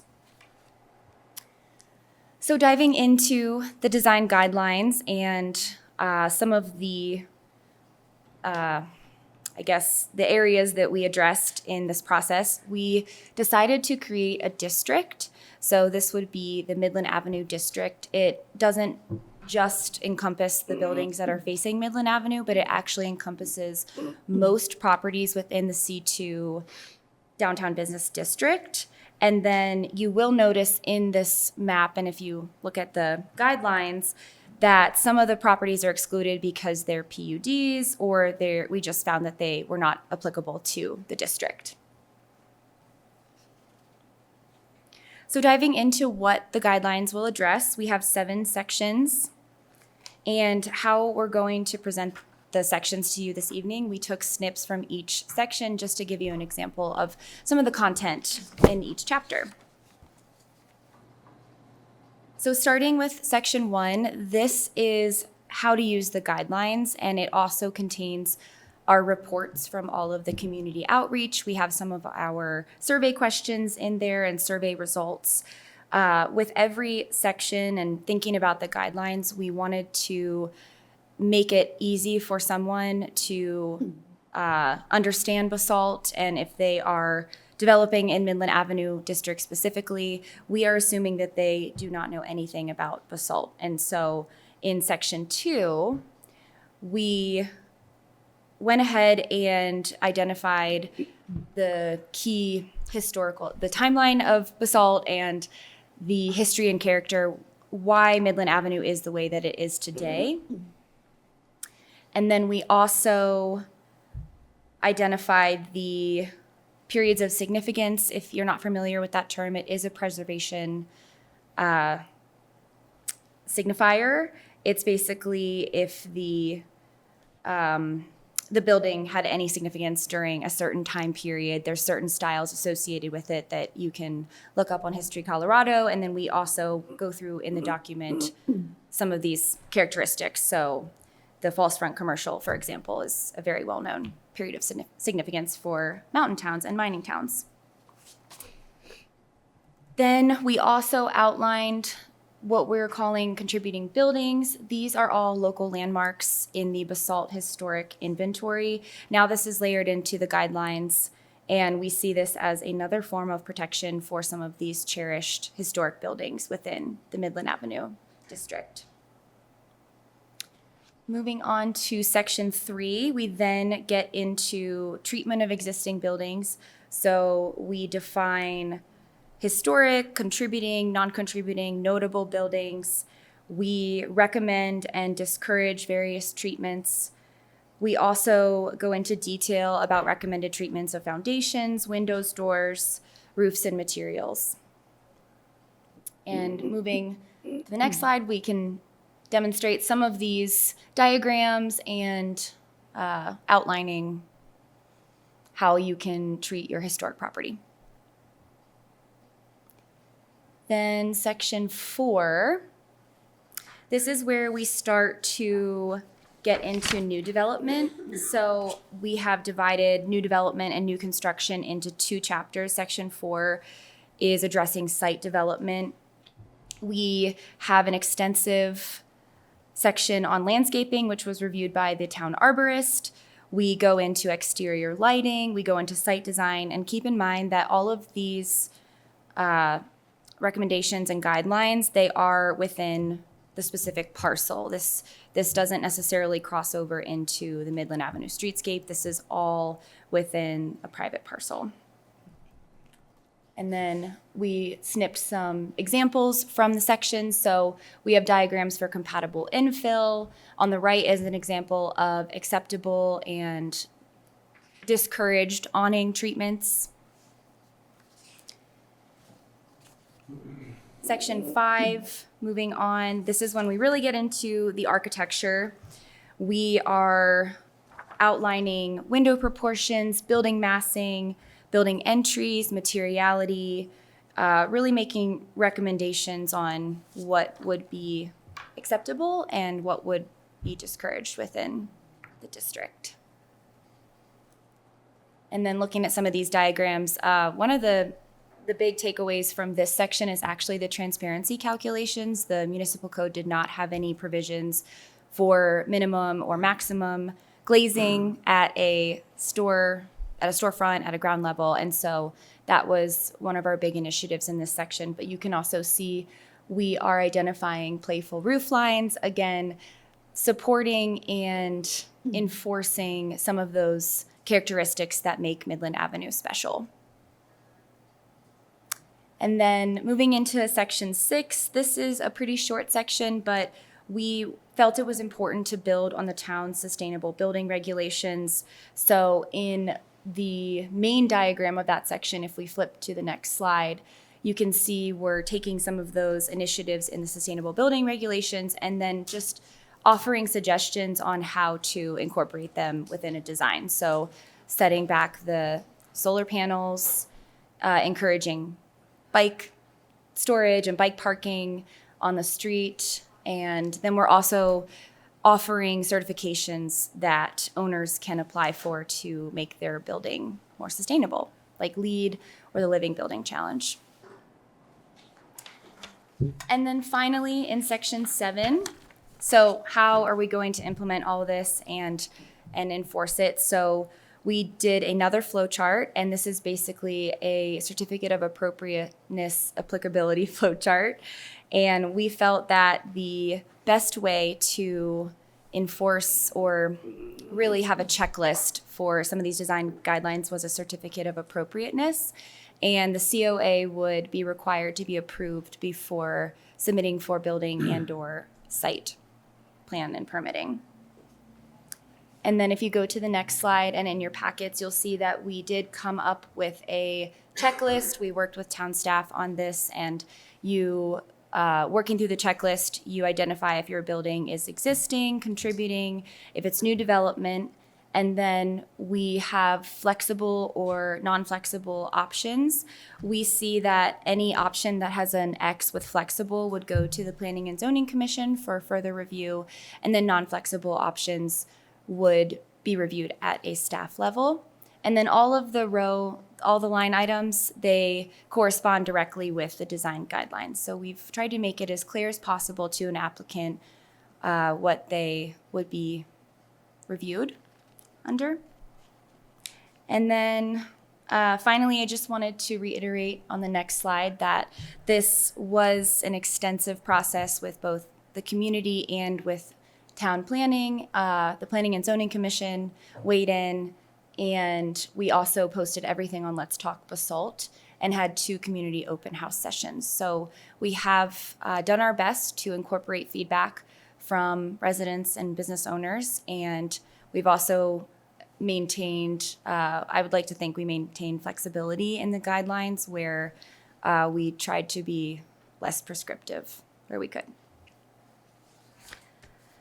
So with that, finally, I also just wanted to go over a few in the next slide. Just a few clarifications. So one, the Midland Avenue design guidelines are an overlay. They're not, they do not replace zoning for the C2 Downtown Business District. We're also not creating a design review board. This is something that is going to be reviewed and approved by town planning staff. And then for any projects that do not fit within the design guidelines, an applicant may always submit a waiver. For example, in the design guidelines, we talk about monumental buildings. These are typically civic and or institutional in nature. A perfect example is the library. And so a building like that may not fit into the design guidelines. And so the applicant is always given the option to submit a waiver if they feel that they would like to submit a design that is outside of the boundary and the recommendations. So with that, I'm here for any questions. I know that we flew through. I was trying to keep it brief. It is a 100-page document, but the team is requesting a resolution for adoption at a future meeting, and thank you for your time. Thank you. Appreciate all the info and all the work that you and staff put into it. What does that waiver process look like, and we have that defined or an idea of what that might look like yet from a process perspective?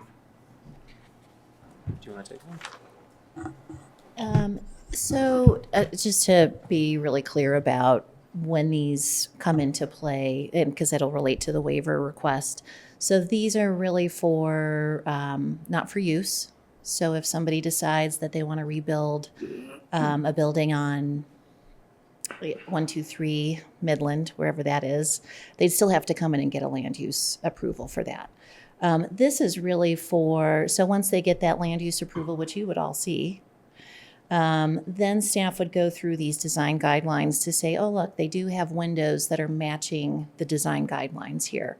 They do have a door that's matching the design guidelines here. And that's where these would come into play.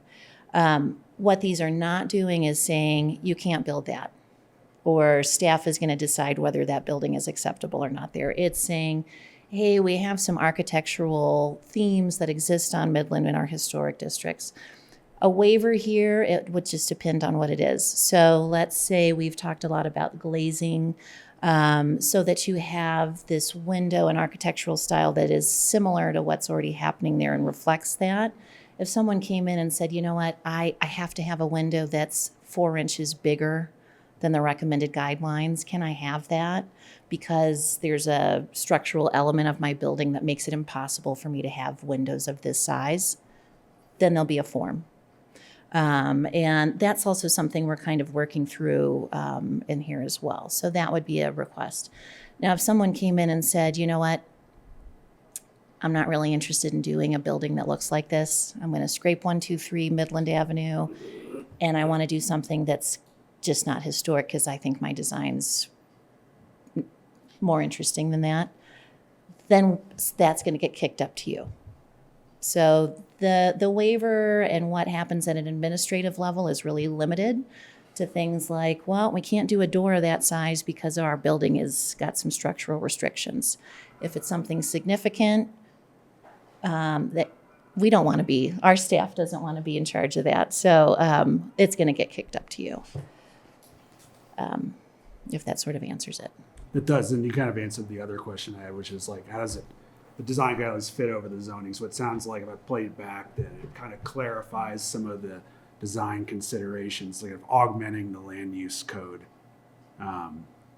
Exactly. I like the way James has been describing it really well, in that similar to our housing guidelines, the housing guidelines are guidelines. They're not zoning code. They go on top of what happens and what's allowed on the zoning code. Okay. If that helps, because I know these words sometimes start to get a little bit fuzzy.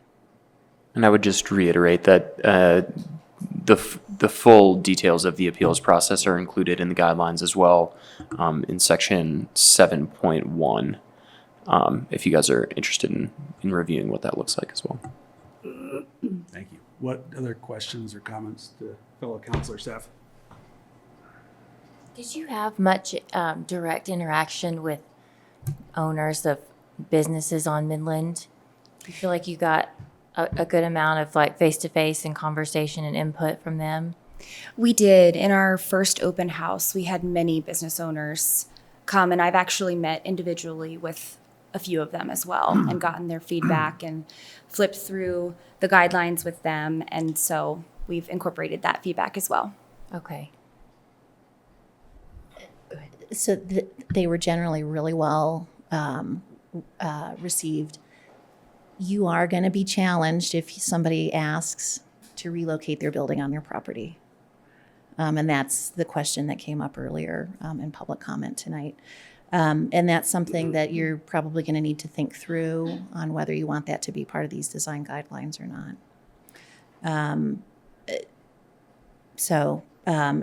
This is something that does happen in Aspen, where historic buildings are picked up and moved and replaced and redeveloped with additional FAR on them. I would say that generally what happens in Aspen when those buildings are relocated is that there's not a significance to the siting on those properties, whereas you may or may not decide that there's a significance to the siting of the properties on Midland here based on where the railroad was and what that significance is to town. But at the end of the day, if an applicant comes to the town and subsequently to council, you know, there'll be all the check marks, right? Does this application meet the land use code? Does the application meet the zoning requirements? Does the application, of course, meet any building code requirements? And then these guidelines are for staff and council to use to achieve our expressed goal, or to help us rather achieve our expressed goal of, you know, wanting to maintain the charm and the historical, you know, accuracy and everything of the town. But it would also be up to council to make any kind of exceptions and variances, and just like any other application that precedes these guidelines, right? Correct. Yeah. Yeah. And we also engaged with the design community extensively as well, and had a work session with a team of architects and designers who participated. And the hope here is that we're providing a toolkit for folks who are going to opt into these design guidelines. And they, you know, we have a designer or a property owner who comes and sees the value of Midland and goes, you know, I haven't done all the legwork or the historical work. Where can I go for the tools to make a building that looks like it fits here and matches the charm and the historic value of Midland? And that's what we're providing here.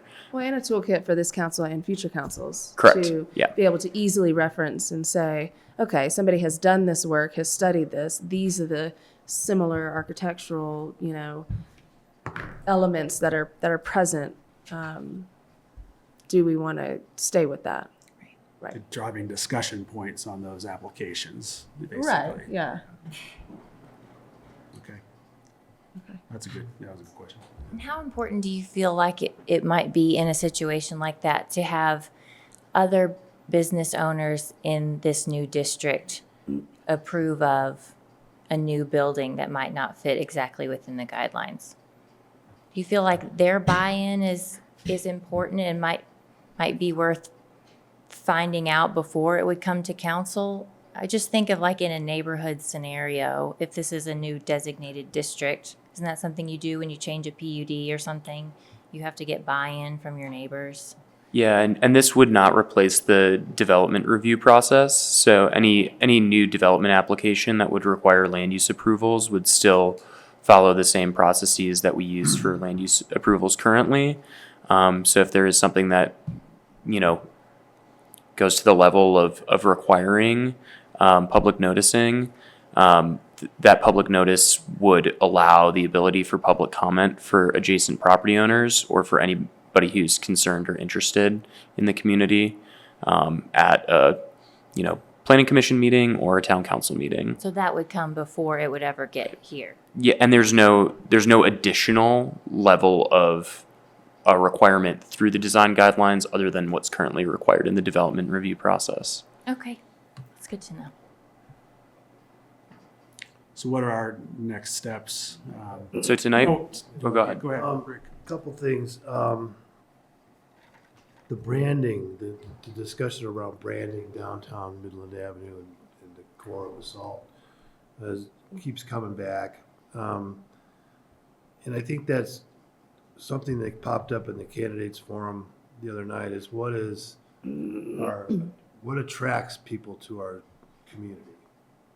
What is the brand? And you know, there's a new rug on the floor that the logo changed a couple of years ago to reflect the confluence of the two rivers.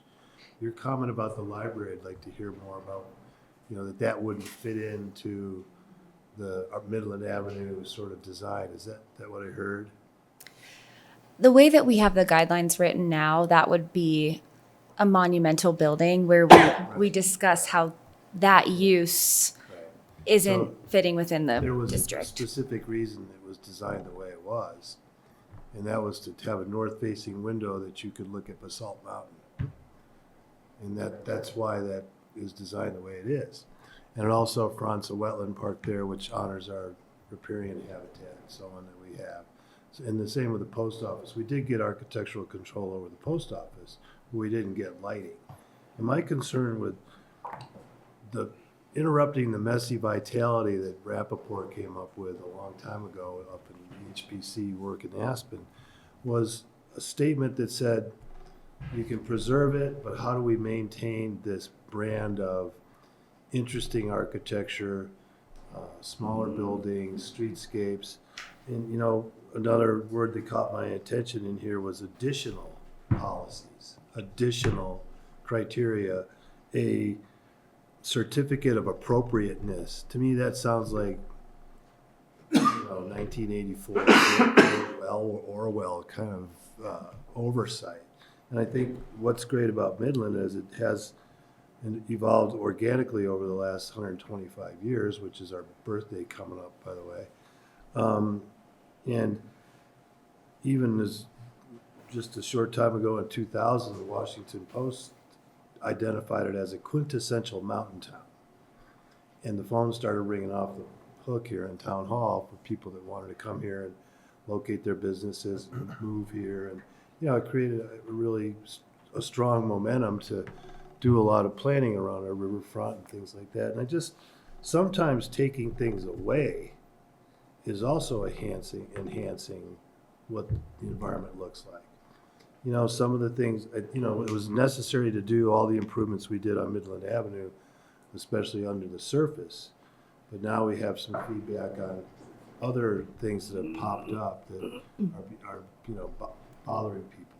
You know, whether it's parallel parking or up on Homestead, you know, the issue of overflow up there. So there's a couple things in here that may not be solved by a code change or a design review, but solved by looking at other things. Branding, in the candidates forum, one of the candidates mentioned the idea of regional tourism versus being a global draw. You know, that when I think of Moab, I think of, you know, driving there, it's 2.5 hour ride, but it was available and affordable to people that just wanted to get out for a weekend somewhere. You know, I think we can kind of get back to that idea too, that we don't necessarily want to bring in the whole Western United States. We want to be able to have something here that attracts people that are close by, Junction, Denver, you know, Wyoming or New Mexico, but not have a big footprint that's going to bring a lot of intensity and activity, because we have to maintain some balance. And I just want to be careful that we're not layering on things that are so detail oriented that it makes it difficult for somebody to come here and have a local business and be able to support that local business with affordable cost. I mean, that's what you hear that's 14 miles away, that, you know, you can't go there for dinner. I don't want Basalt to become the place that you can't go to. Sure. By aftermarket add-ons and all the other things that we might be talking about. So from the perspective of periods of significance, I think this one is more significant than the Midland Avenue improvements. Because what you're detailing out here is what does the future of downtown Basalt look like? You know, besides street improvements and infrastructure, what's the architecture going to look like? And that, to me, is a huge lift for the community to take on. And I kind of agree with the comment earlier that this might need a little more discussion and definition around some of the concepts that are in here. I'm throwing out like, okay, this is a good start, but let's flesh it out a little bit more. Okay. And see what are the potential redevelopment scenarios of some of the buildings. The one that was mentioned that wants to move their store frontage closer to the street. You know, what is that scenario? What is the impact? And we've got a good example of impact right now across the street. So, you know, when we ask someone to come in here and redevelop, are we giving them a 3-year time frame, or what happens up the valley here a ways is the buildings get boarded up and nobody does anything. Rick, those are really great comments, and I just want to be really clear that these are design guidelines and not Right. historic preservation regulations. Right. So there's a lot of flexibility in there to getting somewhere else, and these are really this has come forward based on the goals of the master plan. The branding is really interesting, and I think that that's something that can be followed up with probably the chamber as well. We certainly can't address it in these design guidelines for the buildings, but I hear what you're saying, absolutely. It will be the driver, though, of the type of businesses that we attract. So I look at it in reverse, you know, that who wants to come here? What businesses are we looking for? Are we totally codependent on a ski resort, or are we more dependent on our rivers and our open space and our rural character outside our boundaries? You know, that are the things that make us what we are. Certainly. So, you know, I've been thinking through this a lot, and I get the difference between design guidelines and what does the community grow into. But that is the more important aspect of any good architect can come up with a building that fits the plan, that doesn't fit the picture, the bigger picture. So is this just kind of like a wish list of what we hope you'll build? Like if you look at the map, you know, obviously we have those core, what we're gonna say 10 buildings that we really want to keep. Mm-hmm. But if you look at, you know, I'll just say like Basalt Mountain, if they came in with a redevelopment thing, we would say, hey, like, look at, this is what we kind of want. But what if they want to build like a super modern hotel that reflects what's next door, which is CCY Architect? They're gonna go through a waiver procedure. And I just feel like this is a great wish list. This is obviously what we think we want as the town, but there's really no like teeth or anything in it because anyone can do a waiver and anyone can do. I just feel like we're creating like just another hoop for someone to jump through.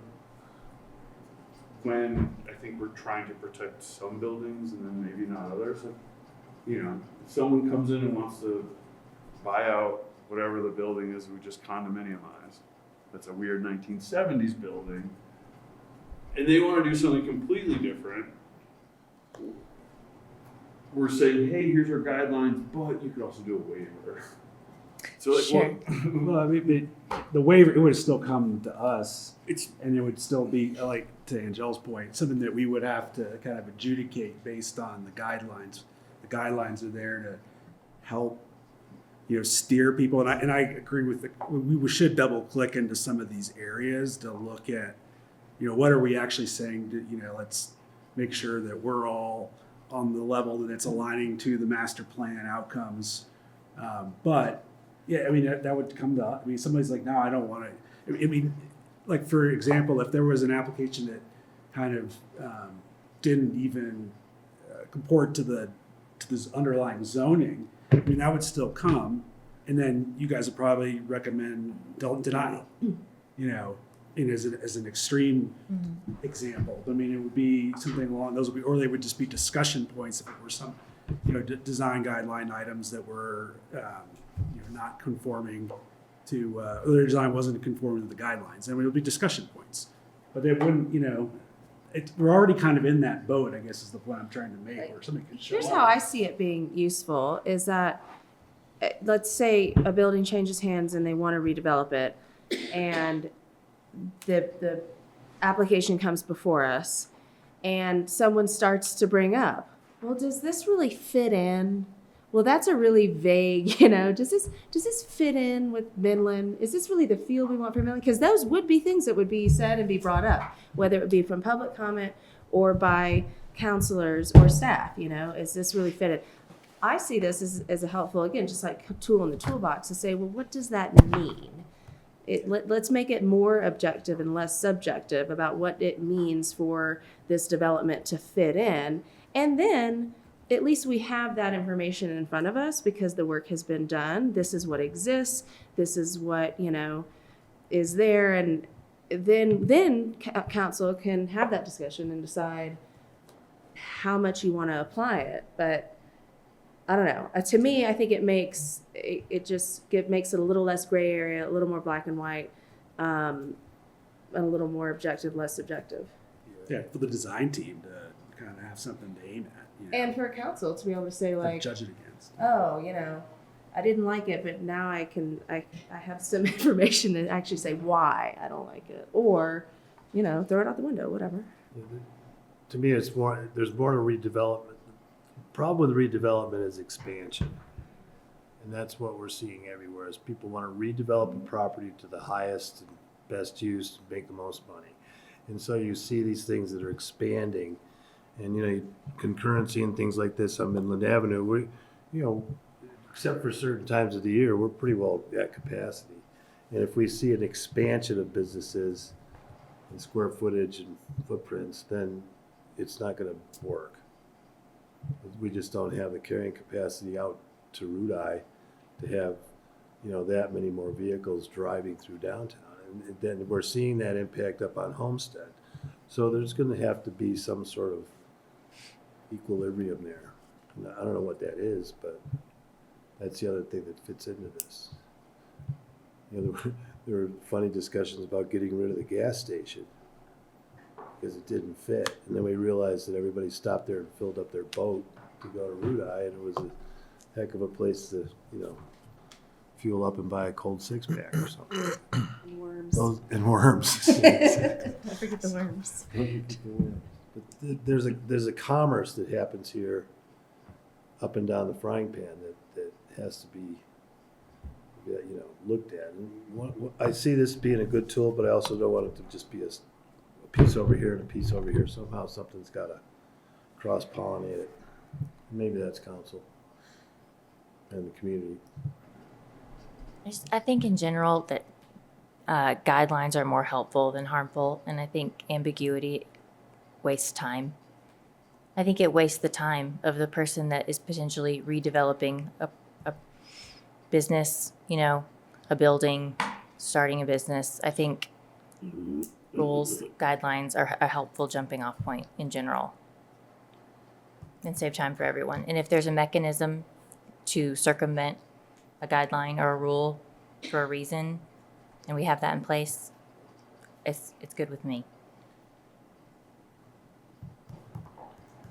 Thank you all for the questions and comments. Dieter, do you have anything you want to No, add? I mean, I agree. I mean, I can see where it doesn't have any teeth, but we had that discussion when we approved a different looking house over on the south side there where it looked different and it was not in the guidelines, but it didn't seem like it shouldn't be in the guidelines, so we made a decision. But I think without that there, you have nothing to bounce the ball off of. You know, it's without it, you know, Yeah. somebody can come in and do whatever they want to and just be like, well, I don't know, there's nothing here. And I feel like it might not have teeth, but it poses a necessity.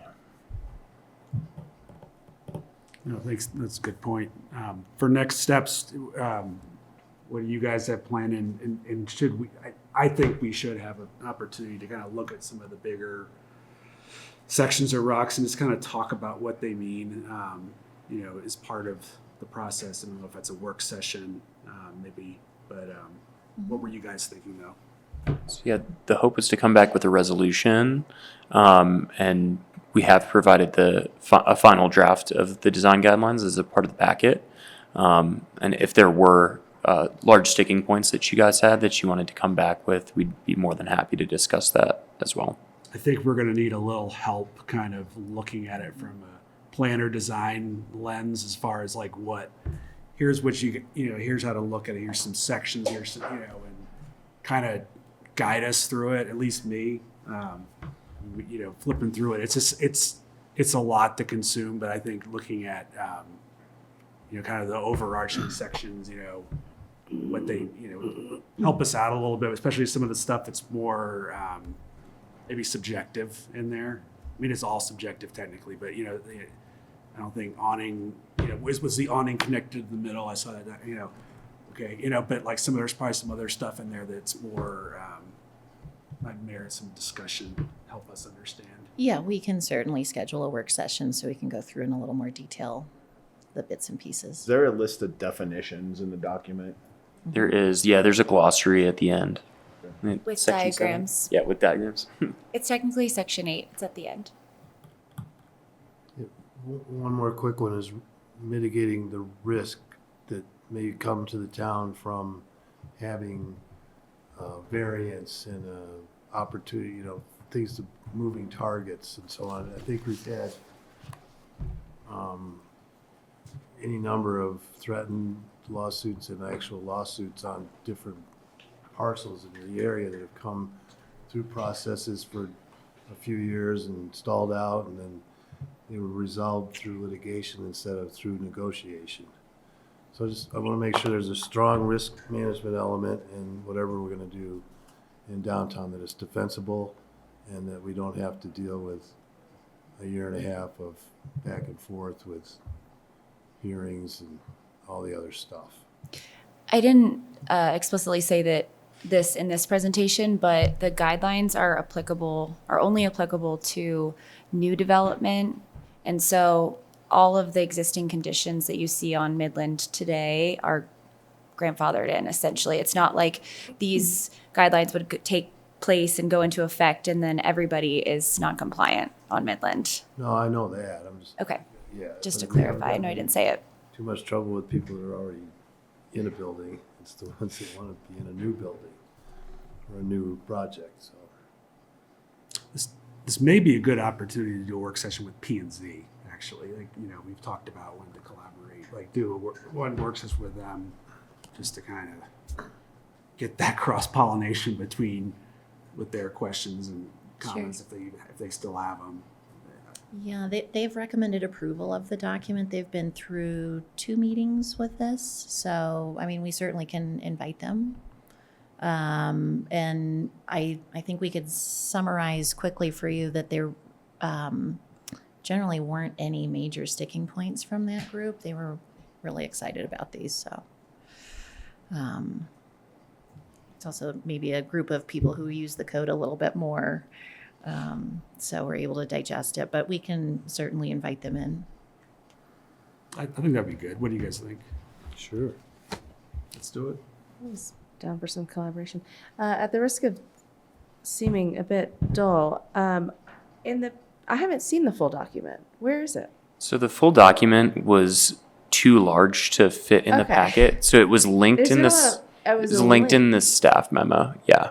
Okay. Apologies.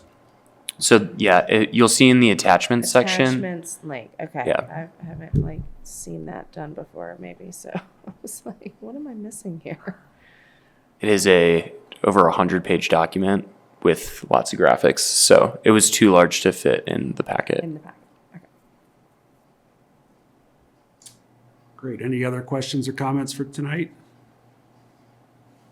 All right. Jessica, thanks for making the trip up, Thank you. for all the work and the info, and look forward to the next one. Sounds good. Thanks so much. Next up, we have item 6C, which is code amendments update, and that's James and Michelle. Yeah, thank you. This is an update from Design Workshop on the code amendment rewrite process that the town is in the middle of. As a little bit of background, last year, mid-year, the town determined that it was appropriate to do a kind of full zoning and development code rewrite and overhaul. The town hadn't done a full overhaul in quite some time, and instead has been doing a series of piecemeal amendments over the years to kind of fill holes and mitigate certain issues over time. And so we put out an RFP for consultants, and Design Workshop was selected. And so they have been working with a code working group. They've also had some meetings with the P&Z to review a 50% draft of the language. And we have Riley Timmons here from Design Workshop on the Zoom to kind of give an update as to where we're at this point. And Riley, would you like to share your screen with the presentation?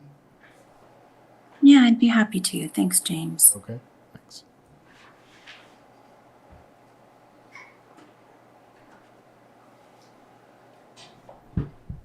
Okay. Well, first of all, I just want to say thank you to Michelle and James and to council. I'm Riley Timmons. I'm an associate and a planner with Design Workshop. And I'm looking forward to being here tonight to give you a bit of a status check on the code amendment project and gather your thoughts and considerations as we continue working through the 50% draft materials provided in the packet. Just a quick overview to get us started. The purpose of this project is really to update, as James said, the code fully to make sure that it reflects the direction from the master plan and other guiding documents within the town and integrates current best practices and also updates development reviews and annexation processes. As indicated in the timeline graphic, we are about halfway through the project, and to date, we have completed a previous plans analysis, a code assessment, developed a new code outline and structure, and are currently working through the 50% draft. We did want to provide a little bit of context for our code review methodology. We have several guiding principles that our approach is focused on, specifically creating a code that doesn't require interpretation. It builds on engagement in the planning process from the master plan and reinforces principles of sustainability and coordinates with other town efforts and provides a clear process that explains the why and doesn't overcomplicate reviews. There are several high priority topics that have been identified for this project, including code organization and usability, integration of ongoing code amendments, retention of community character and design, updates to annexation criteria, PUD and subdivision standards, and ensuring zoning map and district alignment.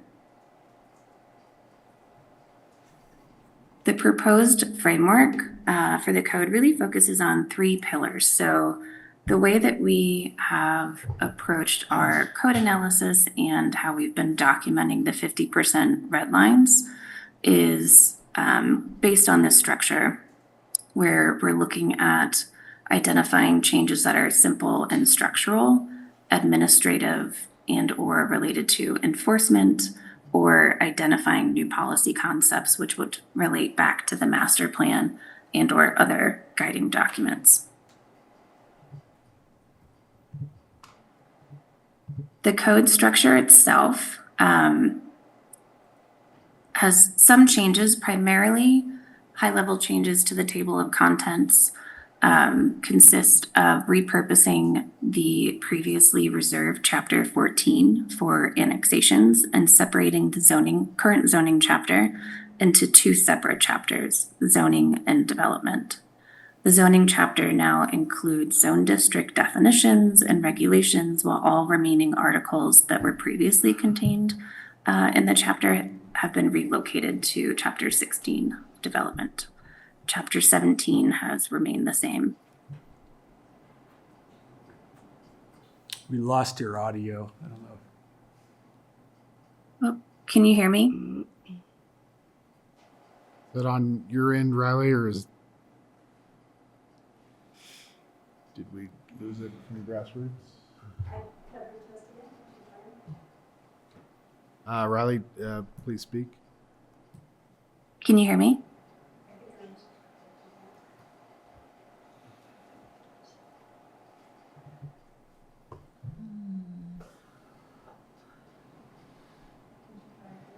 Still talking?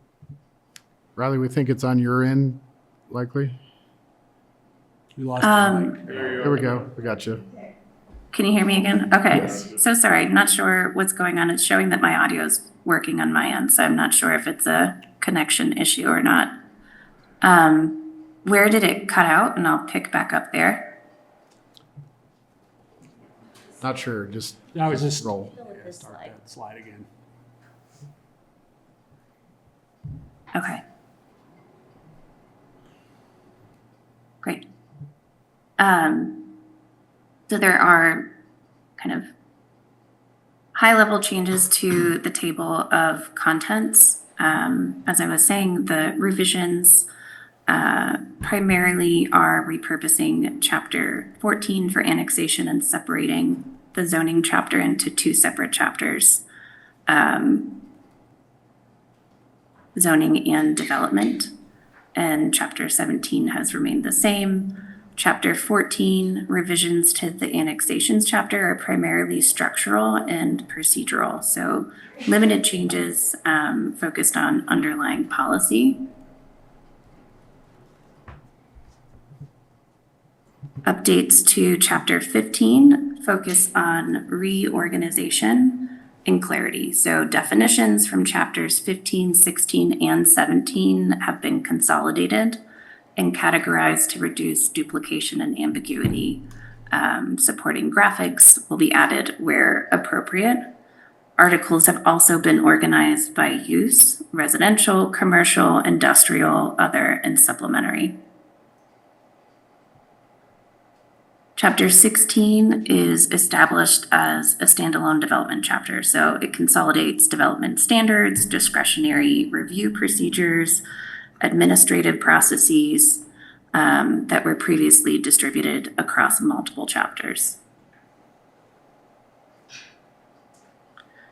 Revisions to Chapter 17's organization are largely administrative.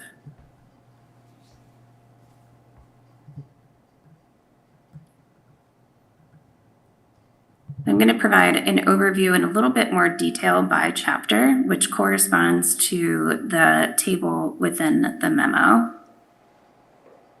Starting with Chapter 14.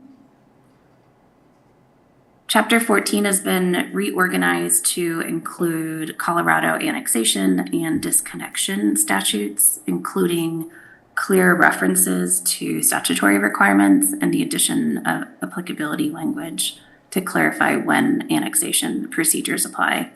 Annexation process will be further clarified through the introduction of defined timelines and graphics in the next iteration of the draft. And additionally, a new set of annexation review criteria has been added to formalize evaluation standards and provide clear guidance for decision-making.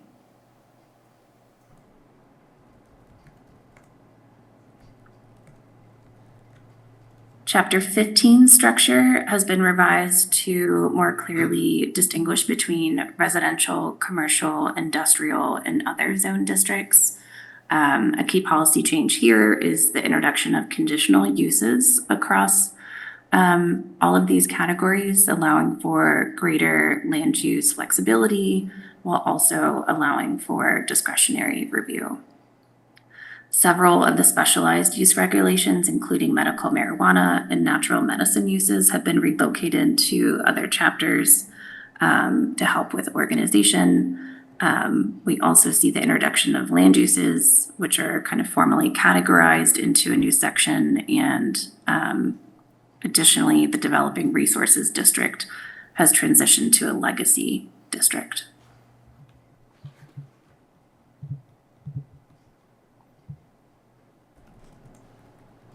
For Chapter 16,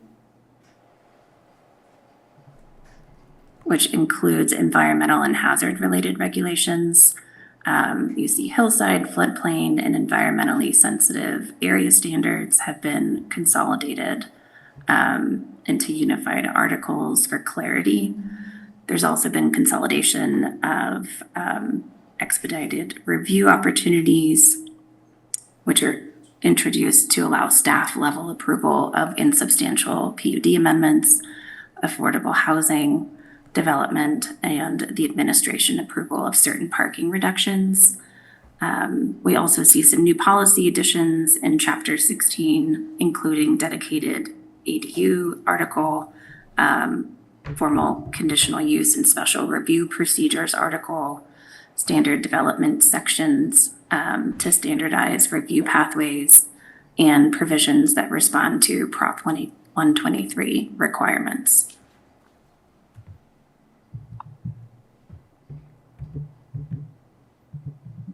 Changes to Chapter 17 include relocation of definitions to the zoning chapter to establish that single source for defined terms and relocation of the technical review committee provisions. The chapter structure is mainly simplified by combining general and administrative provisions. Subdivision-related fees are relocated, and parkland and school district dedication requirements are removed. And I think I'll pause here for questions and comments. Questions or comments at this point? Sounds like you can proceed, Riley. Okay.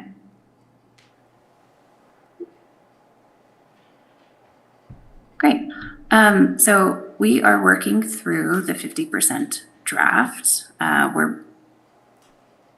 Have had several meetings with the working group, with P&Z, and are going to begin incorporating community engagement and public input into this 50% draft set of materials as we work towards a 90% draft, which will include graphics, tables, and process illustrations. So that draft will be, I think, much more kind of comprehensive of all of the conversations that we've had to date. And that's it. Thank you. Thank you. Questions or comments now? Thank you for wading through it, because it's Yeah. Yeah, and staff intended this to just kind of be an update as to where we're at.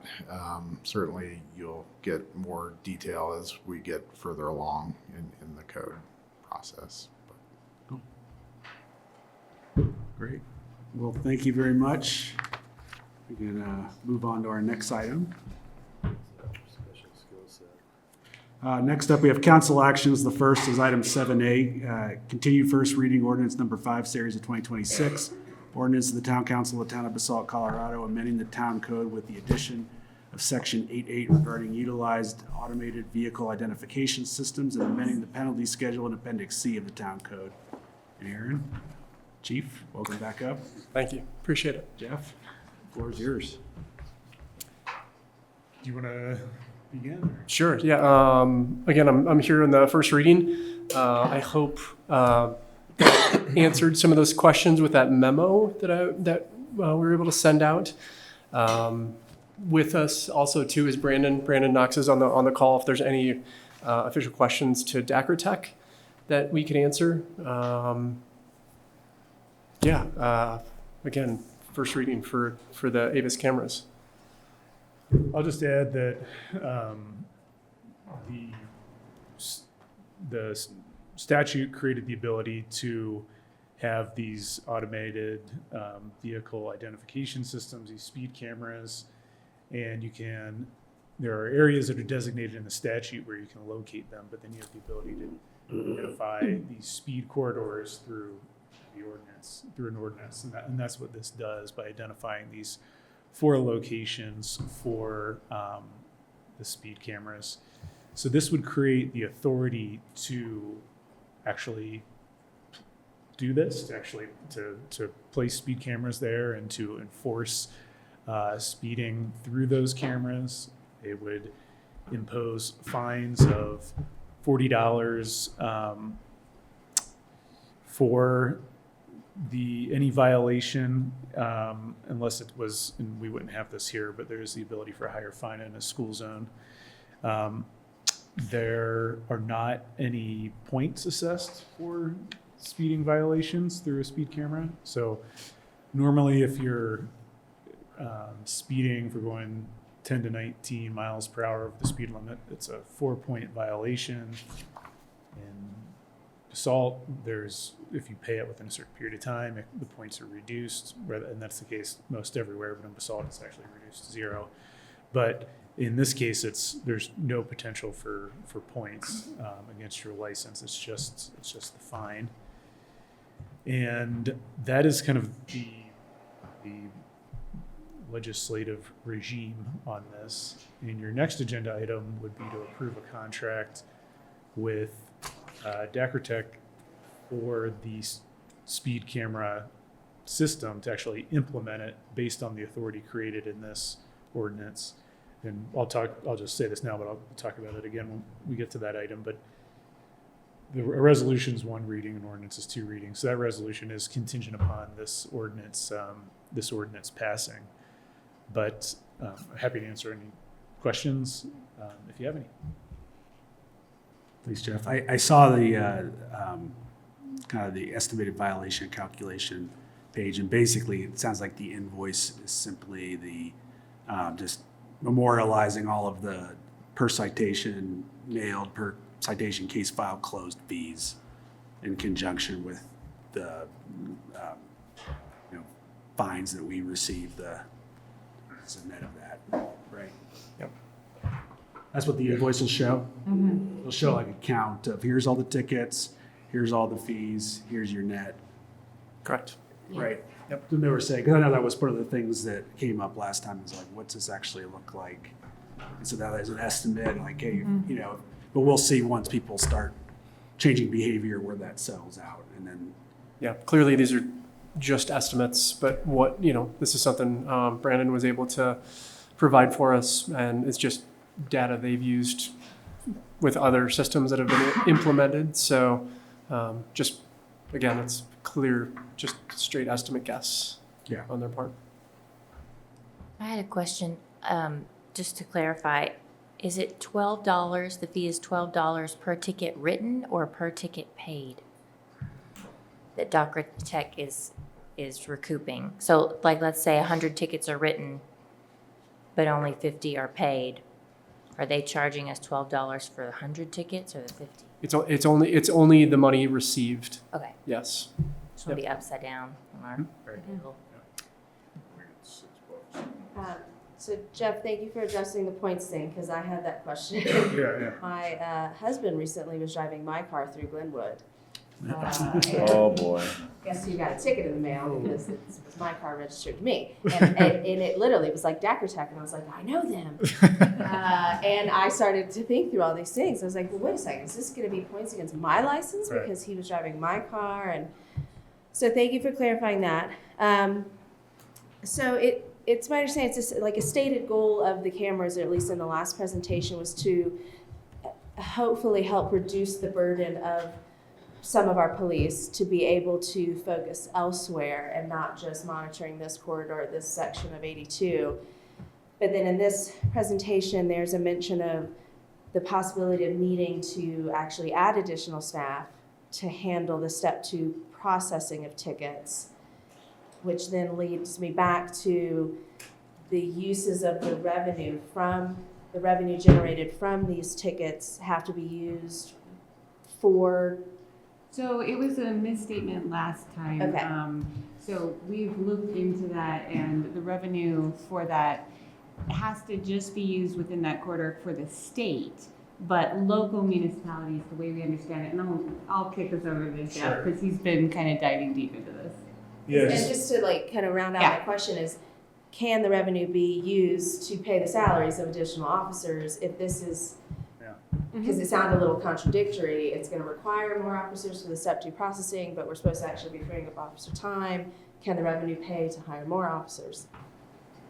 Yeah, there's a restriction in the statute about revenue for this from speed cameras operated by the state to that they be limited to, and I don't have the exact language, but basically transit related improvements, something like that. And that restriction in the statute does not expressly apply to local governments. And so on my read of the statute, there's not a limitation on the town's use or revenue from tickets from these speed cameras. So ostensibly it could be used for additional staffing or any expenses or need whatever it that might be. We didn't define it in the ordinance. Yeah. So that would be obviously at the discretion of the chief. Yes. Okay. and it seems like a lot of the concerns that we've heard are obviously about the data sharing with other state and federal agencies. I think that it's pretty obvious which federal agency people are concerned that the data might be shared with, and it wasn't, it was, can we explicitly state that this data will not be shared with Department of, Homeland Security or ICE? Yeah, we can, and it's clearly defined in the statute as well. Okay. Because it's not a data sharing, it's strictly only for that enforcement of the traffic violation. I just want to get that out on the record so that it's clear for anybody. You wouldn't even be allowed to share that without a court order anyway, as far as ticket data in general. Is that correct? Even a court order, it talks about even some of those Open Records Acts are not allowed to gather that information. So it's still restricted in that regard. We're not allowed to release that per statute. Okay. And I think your memo too mentioned at this point, you don't think we're going to need to get another person anyway? What was the question? I'm sorry. Sorry, I jumped back to the, and I can't find the page now. But earlier in the memo, it said that at this point, you don't believe we'll need to get additional headcount to do the review? I don't believe so. And even looking at the estimates that DACRA has presented, the time that they have described of how long it takes to process these on that step 2 that they described, I do not see further staff needed at this time if we're going off these estimates. So right now, no. Okay. I do want to point out, though, that we will fix this on the second reading, but on page 193 of the packet, it does break out the surcharges, and it would just be the fine $40. Right now, it says 40 on bail, 40 on training, and so it would just be the $40. So that's an administrative edit that we'd make on the second reading. Okay, so it'll be 40-0-0. Yes. Mention that. That's the ticket that I know. I appreciate us going after Highway 82, but I wonder why we aren't using these in the problem neighborhoods that we had forever brought to us, such as Homestead and or whatever the road is coming out of Whole Foods that everyone complains about. In East Valley. Yeah, East Valley Road. I mean, once we do this, why not just do it a lot of places? I don't get why limiting it to 82 when we could use, if we're going to sign this, just roll it out into all the. And I think we at least wanted to start. We at least wanted to start with this area that we have most concerned with, and right now I know Justin with Public Works is helping us with our own speed studies. We're doing those as we speak, so gathering that data on our own, and then if we see those issues presented on the information that we gather, then we'll obviously use DACRA and speak with them about expanding that and doing an official kind of using their own data to possibly place those. But we're gathering that information right now with our little Speedy Spy that gathers that. So I feel like that would be super interesting because I would think that we're doing this in those areas because there's some sort of profit share here, and the more tickets you get, the better it is for your salesperson, right? So I know we have those places in town where we wish that it would make sense to put it by Whole Foods, but you're not getting the volume there that you would get, and then it would probably be not beneficial financially to put one there. I mean, if we're being honest, right? It's about the vendor. It's about the money. It's about the revenue. But I think we're also using It's safety, of course, too. And I'm not saying it's not, but so why not? Yeah, put it where you're care going what to get. they're making. I'm caring about Why our not? citizens. They're providing the Of course, they're going to fight it, but they're going to make so much money on 82 that we should make sure that we're rolling Maybe these out in creating other Get a areas couple to keep extras. other people safe. That's all I'm saying. That's it. I think it'd be good approve to get that data though that you guys are collecting, and also give you all a chance kind of to let's make sure we got a process down to process these citations as they come through, because you got to put human eyes on it and get that sorted. And then mean, by all means, though, expand it where it would help. Sure. Right? Yeah. That would be my thought on that. Cool. Are you looking for any, this is, actions. And this is not a public hearing, so I entertain a motion if, Mayor, I move the town council approve ordinance number 5, series of 2026 on first reading and set public hearing and second reading for March 24th, 2026. Second. it's been moved and seconded. All those in favor, please signify by saying aye. Aye. All right. Thank you. You're good. The next one? That's right. You can just stick around. 7B is resolution number 11, series of 2026, resolution of the Town Council of the Town of Basalt, Colorado, approving an agreement with DACRA Tech LLC. Aaron and Jeff. So as mentioned on the last item, this would be the contract with DACRA Tech to then implement the speed cameras based on the authority created under the ordinance. It is contingent on the ordinance passing. There are requirements under the statute for signage related to the speed corridors and so forth, and so there'd be work on that as part of the implementation process. I know we have folks from DACRA Tech here if there's questions, specific questions for them, but I think that's about all I have on that one. Yeah, I'd entertain a motion to. Mayor, I move the town council adopt resolution number 11, series of 2026. Second. It's been moved and seconded. All those in favor, please signify by saying aye. Aye. Great. Thanks. Thanks. Doing it. Next up, we have item 7C, resolution number 12, series of 2026, resolution of the Town Council of the Town of Basalt, Colorado, approving a memorandum of understanding between the Town of Basalt and Toy Seller Corporation regarding emergency vehicle access. And this is Carlton. Do you want to do public hearing or public comment on this one? We will, yeah. After? Yeah, do it. We'll do it during, when we typically do it for agenda item. Hello again. I'm back to present item number 7C this evening. Subject being a resolution number 12, series of 2026, seeking to enter the Town of Basalt into a memorandum of understanding by and between the Town of Basalt and Toy Seller Corporation, hereby referred to as the applicant, regarding an emergency vehicle access across town property as described in the attached exhibits. I'll quickly run through my memo and a brief background of the project. I also have Patrick Raleigh of Raleigh Design Planning representing the applicant this evening to answer any questions you may have and provide a brief presentation. The recommendation this evening, staff recommends that council consider the draft conditions included in the attached MOU and consider approval of the MOU. Through a development application with Eagle County, the applicant has proposed the development of 81 residential units in the Willits Bend PUD, located on Widget Lane directly to the south of the town property considered here in unincorporated Eagle County.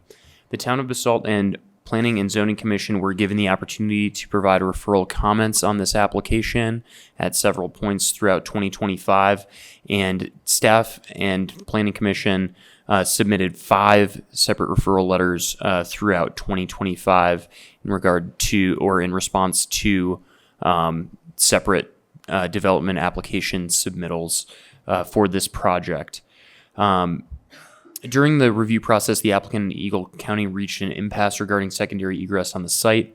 And while a CDOT access control plan has previously envisioned vehicular access across the town property to the north of the Willits Bend site, vehicular access has not been eased or constructed across town property. Town Council has been asked to consider a request for future emergency vehicle access to be constructed across the 2 parcels located at 20522 Colorado Highway 82 and 20526 Colorado Highway 82, also known colloquially as the Umbrella Roofing Site and the Town of Basalt Public Works Yard.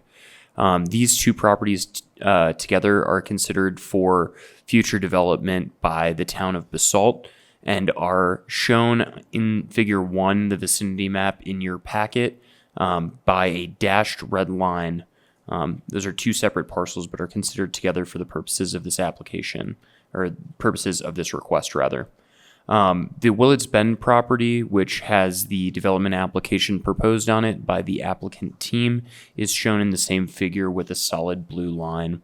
The applicant has requested an MOU from the town of Basalt to satisfy Eagle County's requirement for secondary access.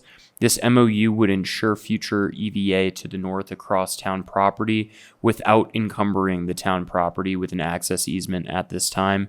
So in the future, that the specifics of that access would be determined between the town and the applicant, likely at the time of development or design for the town property.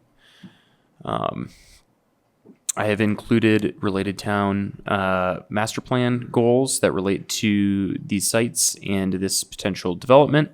Also attached are a draft resolution for you guys and the associated MOU as described, as well as Exhibit A, which is a draft design of potential future EVA, as well as application materials from, or I'm sorry, Exhibit B being the legal description of the property and the MOU application from the applicant. If there are any initial questions, I'd be happy to take them. Otherwise, I will pass it off to Patrick to provide a presentation. Great. Patrick?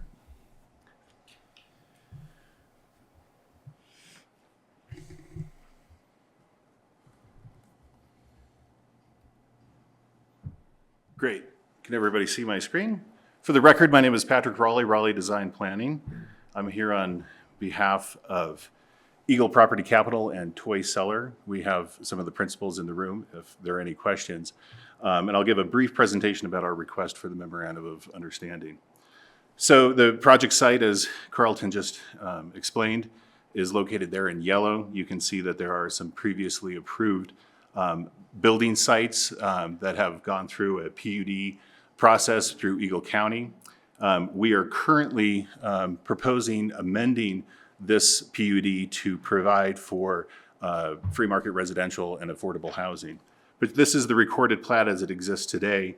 And I want to point out, you can note that Widget Street or original road, whatever, was always intended to pass through this property. And the applicant with Eagle County, my client, has relied upon that condition for emergency access and other access reasons. Here is the site. You can see, if everybody is familiar, Love Rocks is a tenant out there that some may know, but there are 3 dilapidated industrial buildings. And this is looking north from our site, from the Willits Bend site, towards the town-owned properties, and roughly in the area where Widget Street or our proposed emergency access would go. So the overall goal for the Willits Bend project is to provide critically needed housing for the Roaring Fork Valley. Again, this is not a land use application or a hearing in connection with that, but I want to give you a little bit of background of the project and why we're here. So in addition to providing public amenity spaces, ensuring emergency vehicle access, which is why we are here, and providing a workable and defined parking management plan, the proposed for-rent residential units will replace dilapidated structures with complementary structures, ensuring more compatible uses are pursued within the PUD. So what we really want to do is finish the Willits Bend project that is kind of partially completed as of today. And of course, so the proposal that is currently at Eagle County is for 83 additional for-rent units. They'll have 11 deed-restricted units as a part of that mix, plus 8 resident-occupied units. So a considerable amount of attainable and workforce housing will be brought to the valley. Overall development of the site is about 82,000, but we have a pre-existing approval for 92,000 square feet again. So that is our current proposal with Eagle County. Here's the site plan. Orient you, here's Willits Lane. The town-owned properties are to the north or to the page left. And we have the main access that is proposed off of Willets Lane. We have an existing emergency access that we propose to enhance. It's really not been well maintained, so we will bring it into compliance for emergency access. We have the proposed secondary emergency access located generally in this plan where Widget Street would have continued on. We have 183 parking spaces that adequately park the proposed development. We have a WeCycle station. We have some outdoor amenity spaces. And then importantly, we've worked with the town of Basalt to provide public access through the site from Willets Lane to the north and connecting into the bus stop on Original Road. And there you can see that access easement shown in red on the map on the left. We have a draft of an easement, so when we receive approval from Eagle County, we will finalize this and the public will be able to access through the property. That will connect into a path or a trail that we are improving that would follow that yellow line that would lead to the Original Road bus stop. So in this way that, our proposed development is conveniently located to public transit. We're trying to find ways to minimize, single occupancy vehicles. Here's just a few artist renderings. This is the entrance off of Willets Lane. You can see the WeCycle station, the Arboretum, which is a nod to what happened out in Emma in the past. Here's some of the pedestrian improvements that we propose to make within the Willets Bend, grade separated crossings and pedestrian protections with some site amenities, bike and enhanced lighting. And then some of the public amenity spaces that we have proposed throughout the site. This would be the path that the public would take to go up to the bus stop. So this would be part of that access easement that we have drafted. So the request for the emergency access, we're committed and we need to provide a secondary means of access. Again, we had kind of anticipated utilizing Widget Street as it was going to be crossing through the property. So that is not going to be an option. So we have provided this plan to provide an emergency access. It would be fully accessible for all forms of emergency vehicles, through the northern boundary. This has really been necessitated by the town's actions in purchasing the two properties and not wanting public access through there. But it should be noted that the Roaring Fork Fire Protection District really strongly wants this access. This access has been anticipated since 2006 when our original PUD approvals were obtained, and they're adamant that they would like and that this would be a very useful connection for them to cut the corner, essentially, to access this portion of Basalt. And of course, this proposed plan can be modified, and we're happy to work with the town in finding the best place to locate this that works with the eventual site plan. You can see the profile that we have provided here. The dotted line is the existing grade. There is kind of a retaining wall there. And essentially, in order to ensure all vehicle access, emergency vehicle access is accommodated, it's largely a fill operation where we're putting material in to create that line, the dark line, which would be acceptable and approved, and it has been approved or okayed by Brooke Stott, the fire marshal. So the town has currently issued an RFP for the site planning of these two sites for the Public Works and police station. And among the questions that were issued, or answers to the questions, was this one about site access. And I want to point you to the bolded text that said there is a preference to establish a limited through access connection restricted to emergency vehicles only. That's precisely what we're trying to do with this memorandum of understanding. So it's good for us, and it's also good for the town, and is anticipated. This is the concept plan that was issued with the RFP. You can note that the police station and the public works yard, and what they have also located, and this is also, of course, subject to change, but that emergency access generally where we have proposed it. We're generally okay with the conditions of approval and the form of the memorandum of understanding. However, condition number 4 states that The applicant will obtain approval of the modified access control plan from CDOT. This, I think, is problematic. I have a call, this, of course, just received staff memo, so some of this is developing. I have a call into Brian Killian at CDOT, who manages access controls, and I want to find out really what the nuts and bolts of modifying the plan are. But I don't believe it is possible because we are not a signatory of the access control plan. The town of Basalt is. So to that end, we're willing to assist the town in any way we can to modify the access control plan, but it is essentially the town's deal to follow through on. And so given this uncertainty and the fact that I don't think we can do it and the town is essentially affecting this change, we would request that that condition number 4 be struck from the memorandum that you have in front of you. Here is just for your edification is the access control plan. There seems to be a little bit of confusion. We can't actually find the full plan. And if you go to the CDOT website, they don't have a signed version of it. So we're going to have to do some tracking down of this document. You have it? Okay, because we should share it with CDOT because they say they don't have it. But you can see what was originally intended. This is a very poor image, but you can see the 3 industrial structures right there and the continuation of original road, or what was now Widget Street, connecting all the way through. So that is the access control plan as it sits today. So with that, I'm happy to answer any questions, and I hope we can entertain a motion to approve this memorandum. Thanks for the comments and the presentation. We do have several people here who wanted to make comments on this, and given that this subject is on the agenda, we're going to go ahead and have them do that now. So it's the same rules that apply for public comments. 3 minutes. Make sure you sign in the back of the room, etc. But the floor is open, and then we'll go to council questions and comments after that.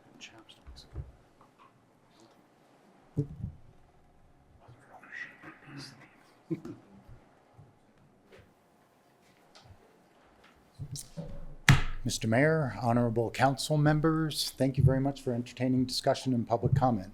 My name is Bill Infante. I reside here in Basalt. I also own a unit over at Willets Bend, and I and the other 8 members of our cooperative association who are represented either here, online, or who have submitted written comment are profoundly concerned about the safety and security of the community going forward. This has always been about safety and security. When the access control plan was developed, CDOT, the county, the town of Basalt knew that we needed secondary access when the plan was fully built out. When the Archdiocese presented a significantly smaller plan for 100% affordable housing that was green and very viable in 2019, I spoke with Chief Knott and Chief Thompson at that time, and they agreed that safety and security was the pivotal issue at that point. Sadly, that proposal was savagely attacked and killed. That ended. The Archdiocese withdrew, and now we're left with a much larger plan with 13 affordable units out of a much larger number. We are ending up with something that is not responsive to the council's interests of promoting a decarbonized economy. And so I would argue that in the interest of safety and security, a temporary access is not viable. In fact, I would probably argue it's insane. When the development is fully built up, if it is ever fully built up, you will have a gun to your head because you will not be able to deny permanent access. When the development is fully constructed and there are 160 more cars trying to exit or enter, in the event of emergency, what will you do? Temporary access will have to be granted. Your options in locating the future police station will be sorely limited. The other alternative is you let us burn. You deny access to ambulances in the event that we need emergency support. So with that, let me conclude by simply imploring you, to reject this request for approval for temporary access. If you approve it, it is tantamount to permanent access, permanent easement, which you have not voted on. Thank you. Thanks, Bill.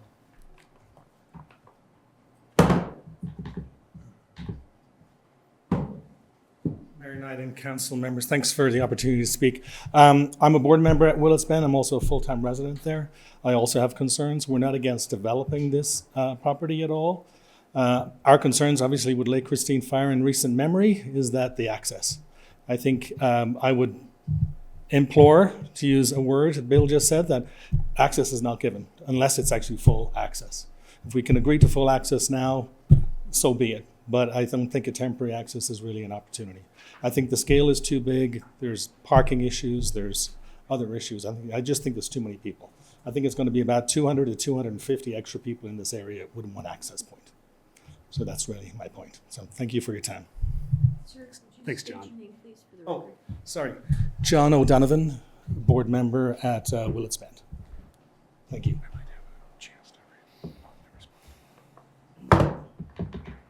Hello, Mr. Mayor and the Town Council. It's like the first time I'm doing this, so excuse me. Kinga Cherska. I live at Willits Bend. I am also a permanent resident there in Unit 415, which is the yellow building. And so we're meeting here to discuss this temporary access to the property for construction.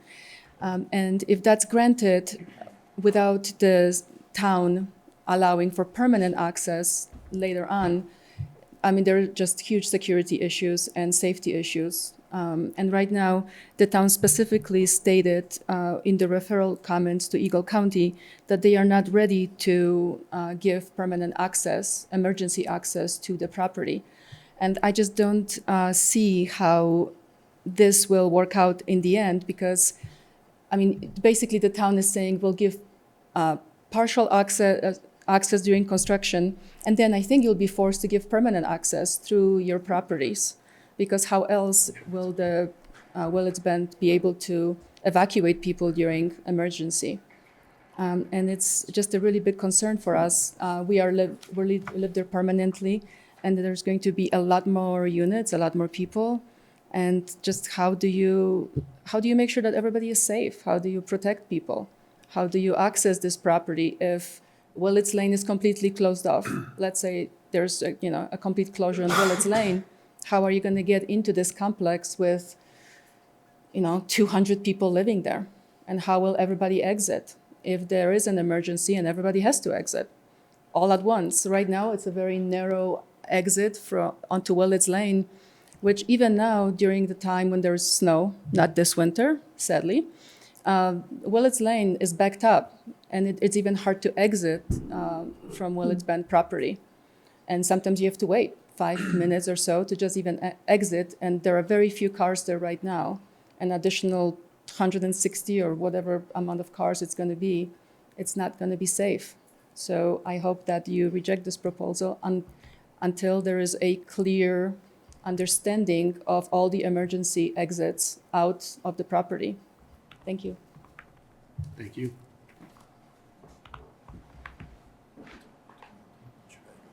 I will. We're doing public comment right now. Is there more? Hi, thank you. I'm Colleen Collins. I'm in Unit 514, and I am just surprised that this is happening tonight in this fashion. We were not notified, and we left the last meeting with Eagle County, and they were going away, the applicant, and we were going to wait to hear what the next move was. So we're sort of chasing two horses here, and it's unfortunate because of where we are. We're in Eagle County, but we're butting right up against the town of Basalt, and this has happened a couple of times where there's been sort of a workaround by the applicant, and also even the town of Basalt, with the umbrella roofing company being bought by the police or by the town. There wasn't enough notification or public input on our side, so we basically got closed off. So now here we are back again, and I think that it's very difficult to try and get some resolution on this. without both entities working more carefully together and also including us as the owners. This is too much density, 100%. As my peer or neighbor said, you know, we were having Catholic Charities at around 60 units. This is over 80. The cars, the traffic, and I would liken it to, if you can imagine going into like a dead-end neighborhood or a street, and all of a sudden there's tremendous building, and you're going to have this temporary like one-way trail out the back that's supposed to help take care of everyone who's been plopped down in a dead end. It is a dead end. The density is huge. There are all kinds of things. They're not following criteria for open space and green. The parking doesn't work. To please stop if you can and just reject this for tonight. Temporary gets us nowhere. It's just a workaround. And we would just be so appreciative if you could do that. Thank you. Thank you for your comments. Anyone else like to make comment? I see Emily Chaplin online there. So let's go ahead and unmute and promote her to panelist. Yes. I think I'm unmuted. Can you hear me? Yes. Oh, great. Great. Perfect. Thank you. Hi, I'm Emily Chaplin. I am a homeowner at Willits Bend, Unit 411, and a resident there. I want to be very brief and echo my neighbors who just spoke and just implore you to please reject this proposal for temporary access for the same reasons. My concerns are exactly the same as theirs. So we really appreciate you giving full consideration to both us current residents as well as the future residents who this is going to have massive safety and security implications for. So thank you all so much for your time and consideration. Thanks, Emily. And Katie, I see you put your hand up. Yeah, hi guys. I just wanted to go ahead and do the same, reiterate. My name is Katie Cook. I live in the blue building, number 516, permanent resident, been here for 6 years now. And again, not opposed to any development at all, just needs to be a safe one and one that has considered all of the aspects and the concerns that have been raised, not only by Eagle County, but by those of us that live here. There are other secondary issues. Colleen mentioned parking, open space, the affordable units. It's not high enough. Just knowing how expensive property is here, adding more luxury condominiums is not necessarily what we need in this area. That being said, the most prominent issue that I see is that safety access point. It does not make sense to me, along with everyone else, doing something temporary. This feels like a little bit of a shortcut loophole to get the ball rolling. And I, along with everyone else that has spoken, would just implore you to deny it for today until there's an actual permanent plan put into place. Thank you, Emily. Anyone else in the room or online want to make public comment? Okay. Sorry. Oh, go one more time. You're good. My name is Kathleen Haley, and I am an owner, and I reside at Willits Lane as well. And my concerns are the same as my neighbors. It's the traffic, the parking. The parking's really going to be an issue. Obviously, the safety concerns that have been brought up. But my biggest fear also is green space. There's not going to be any place to go outside, walk my dog, visit with my neighbors. I've talked to the residents that reside in the red building that he now owns, current and past residents, that say that he's not the best landlord, that he skimps on heat and things like that. That they couldn't get a copy of their lease, what one resident told me. So I'm worried about him overseeing this and running this huge development that he's applying for. I agree with the rest of them that some construction, some development is definitely welcomed, But it took me a long time to be able to afford the unit that I live in. And for all that affordable housing that we don't have in our valley, I think that this is a perfect opportunity to build some of that. I agree with Katie that when she mentioned the luxury apartments that we don't need more of in this area. You know, I've lived in mountain towns my entire life, and I've never seen any valley grow as fast and as furiously as this one. The Gunnison Valley had, I mean, it was growing, but they were very practical, and the zoning was so strict because I didn't want it to turn into what I see Willits turning into right now, which is a major traffic jam. There's so many people. And the people aren't necessarily friendly. Drivers are obnoxious. Everybody in this valley is angry, along with the rest of the people in our country. And I just would like to see a more thoughtful project, more well-planned, taking into consideration the people that really do want to live in this valley and take advantage of the green and the forests and the rivers and the skiing. But it's as you all know, I mean, there's so much traffic right there at that pinpoint right there. And I'm really concerned about it. So thank you for listening. Thank you. Anyone else? Did you want to make a comment? If I respond to that. Sure. Just a quick comment on process. There were a lot of comments that were just made from the public. Just to reiterate, council's not reviewing a development application this evening, but rather an application for an MOU. The development application is made with Eagle County, which is the reviewing jurisdiction, and the town of Basalt was and is still included as a referral agency for that development application. And so hopefully we can just focus on the MOU as part of the discussion this evening. Noted. If I may, Mr. Mayor? Yes. So while I appreciate the passion and people coming out to make public comment, I think they're, as Carlton just pointed out, conflating a land use matter in Eagle County with the matter that we have in front of us, which is a memorandum of understanding for permanent, not temporary, emergency access. The reason that the access is not going to be immediately constructed as we would wish it to be as the applicant of the land use application is because we're allowing the town of Basalt to go through their site planning process to provide for the public works and the police station. So this will be 100% a permanent emergency vehicle access only.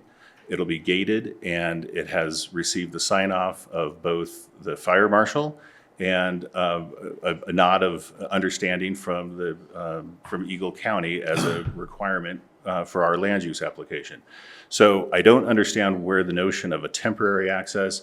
We haven't defined the exact location, but it will most certainly be a permitted access. The site has existing development in it today, so the access is sufficient and will be sufficient in the future. The plans have received, of our proposed PUD amendment, have received very careful consideration by the fire marshal. They have signed off on it that it is an acceptable plan. And the only thing that they require is this northern access so they can cut the corner.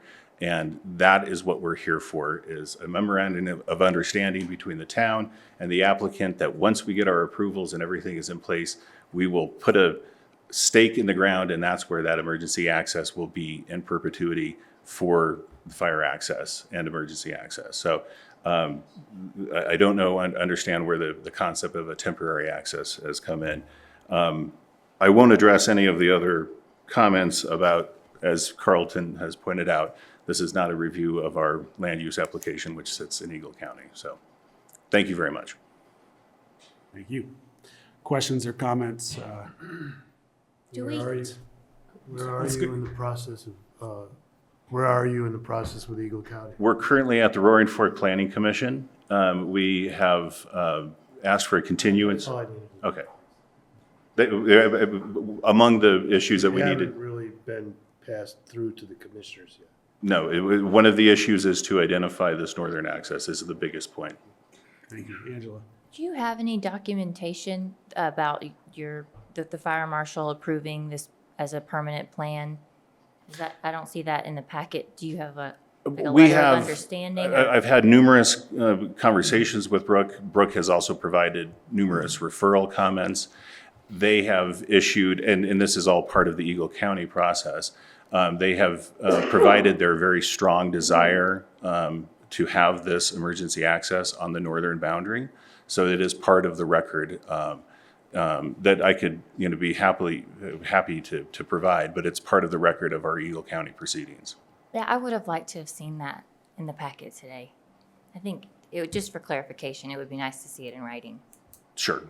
And this goes, and again, I would like to point out, this goes back to 2006, where it was always anticipated that this was going to be a thoroughfare from original road through to. I wasn't here in 2006. Yeah, well. So I think maybe your neighbors would like to see it Comments too.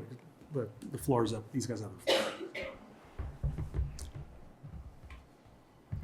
Any other questions or comments? Well, yeah, I just have a question on, the comment of allowing the town to proceed with its planning for that site for public works and police gives me a little pause. And hearing, what's been going on with CDOT's access permit and all that, I'd like to know more later on, not now.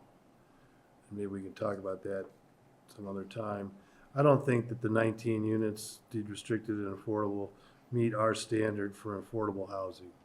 We're looking at a 50% ask now, and this is, 25 or 30%.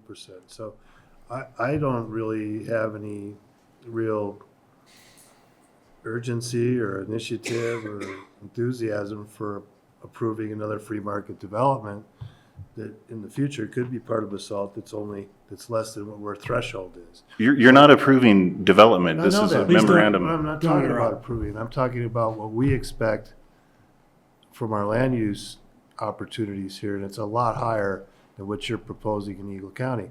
The other thing is you're in front of the Roaring Fork Planning Commission, which obviously is a good step towards getting into the commissioners, but I would like to see where the commissioners land on this as well.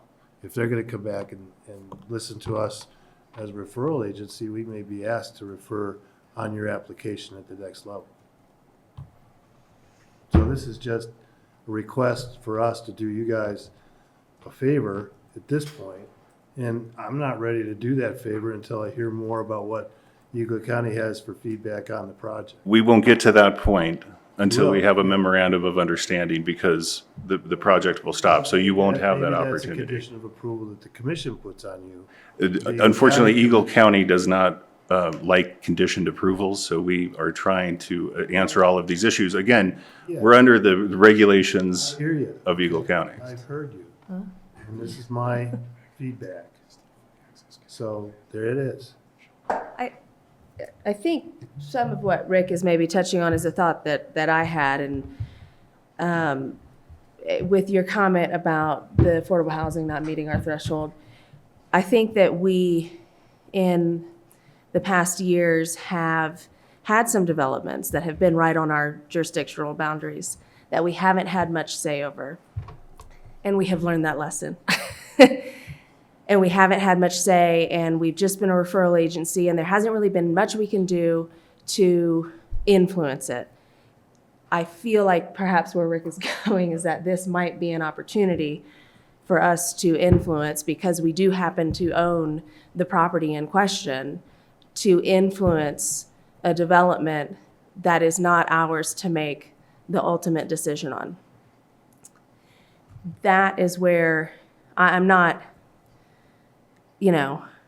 not saying yay or nay here just yet, but that's the thought that I had, right? I mean, we're presented with a unique opportunity here where we can influence a development that is in Eagle County and not in the town of Basalt, and we can do so by denying a memorandum of understanding here. My question is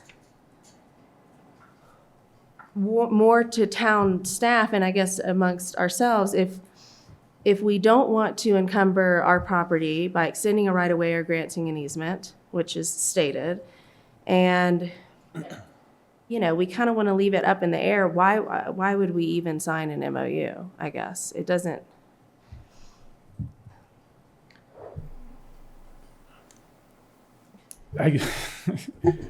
I guess I can offer a couple data points, maybe, and just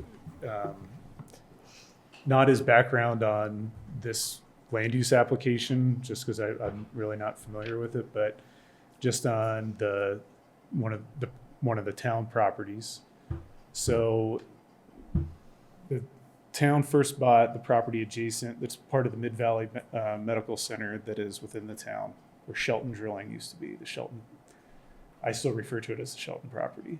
The one next to it was the Umbrella property. Now we have the Shelton Umbrella properties in the county, Shelton properties in the town. The Shelton property, there is a 2002 access control plan from CDOT where it talks about potential access improvements along the Highway 82 corridor. And it discusses that there could be a potential future connection between Original Road there at East Valley Road and to Willets Lane through the Shelton property. There's not a requirement that that be constructed. CDOT is not mandating that that be constructed. But that was known at the time the property was purchased, and in doing preliminary site planning for the potential development on the Shelton property, there was analysis of, okay, if there was a requirement, could that be accommodated? And so it was determined, sure, it could. And then when there was a site plan approval for the property for the improvements that are done there now, there was a condition that will continue to accommodate potential future access so long as the access control plan is going to include this potential connection as part of the plan, 2002 access control plan. And so that's kind of the baseline, I guess, for this. That's where I think where they're coming from is this. There is a potential for access through this property that has been known, and this would make it real. Now, that's not to say that would happen from CDOT. Are we legally required to grant that access? No, not based on the access control plan. And, I don't know that, and James can correct me on any of this, but that this is in CDOT's working plan horizon for a required improvement, but could be impacted based on development in the area. And so, James, do you think Yeah, I think that's pretty accurate. I think that there was the concept in the access control plan. CDOT uses that access control plan when they evaluate access permits for Highway 82. And so, that's kind of one of their criteria for the most part in evaluating access permits. But otherwise, it's accurate what you described, I would say. Okay. Any other questions or comments? Thanks, James. I'll make a quick, there's a broader set of development questions here. This is a narrow question, though. That said, frankly, I don't see the benefit to the town of entering into this memorandum of understanding. There's no legal requirement or any requirement saying that we need to take any action as far as the access control plan at this time, connect Willets Lane, Original, or anything else. And so I'm not supportive of signing this memorandum of understanding.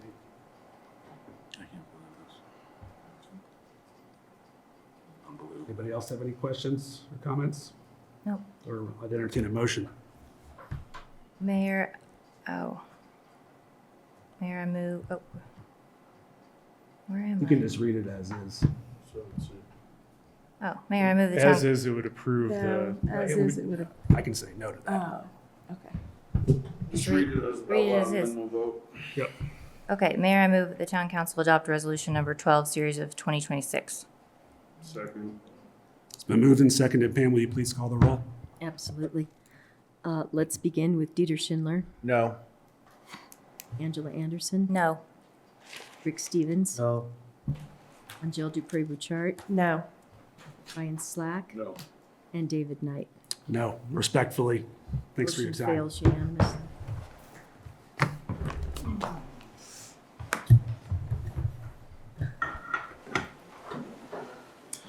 Next up, we have item 7D, which is the first reading of ordinance number 6, series of 2026. Ordinance of the Town Council of the Town of Basalt, Colorado, approving a lease agreement with the Arts Campus at Willits, Takaw, for Unit R700, Block 7 condominiums. This is Michelle and Jeff.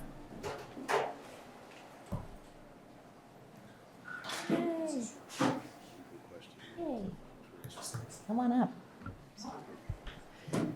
Okay. I can shift my brain. All right, so this is an ordinance for a lease agreement for the town-owned property at 961 East Valley Road. This is to enter into a lease agreement with Takaw to run a youth empowerment focused space there for a 12-year lease agreement.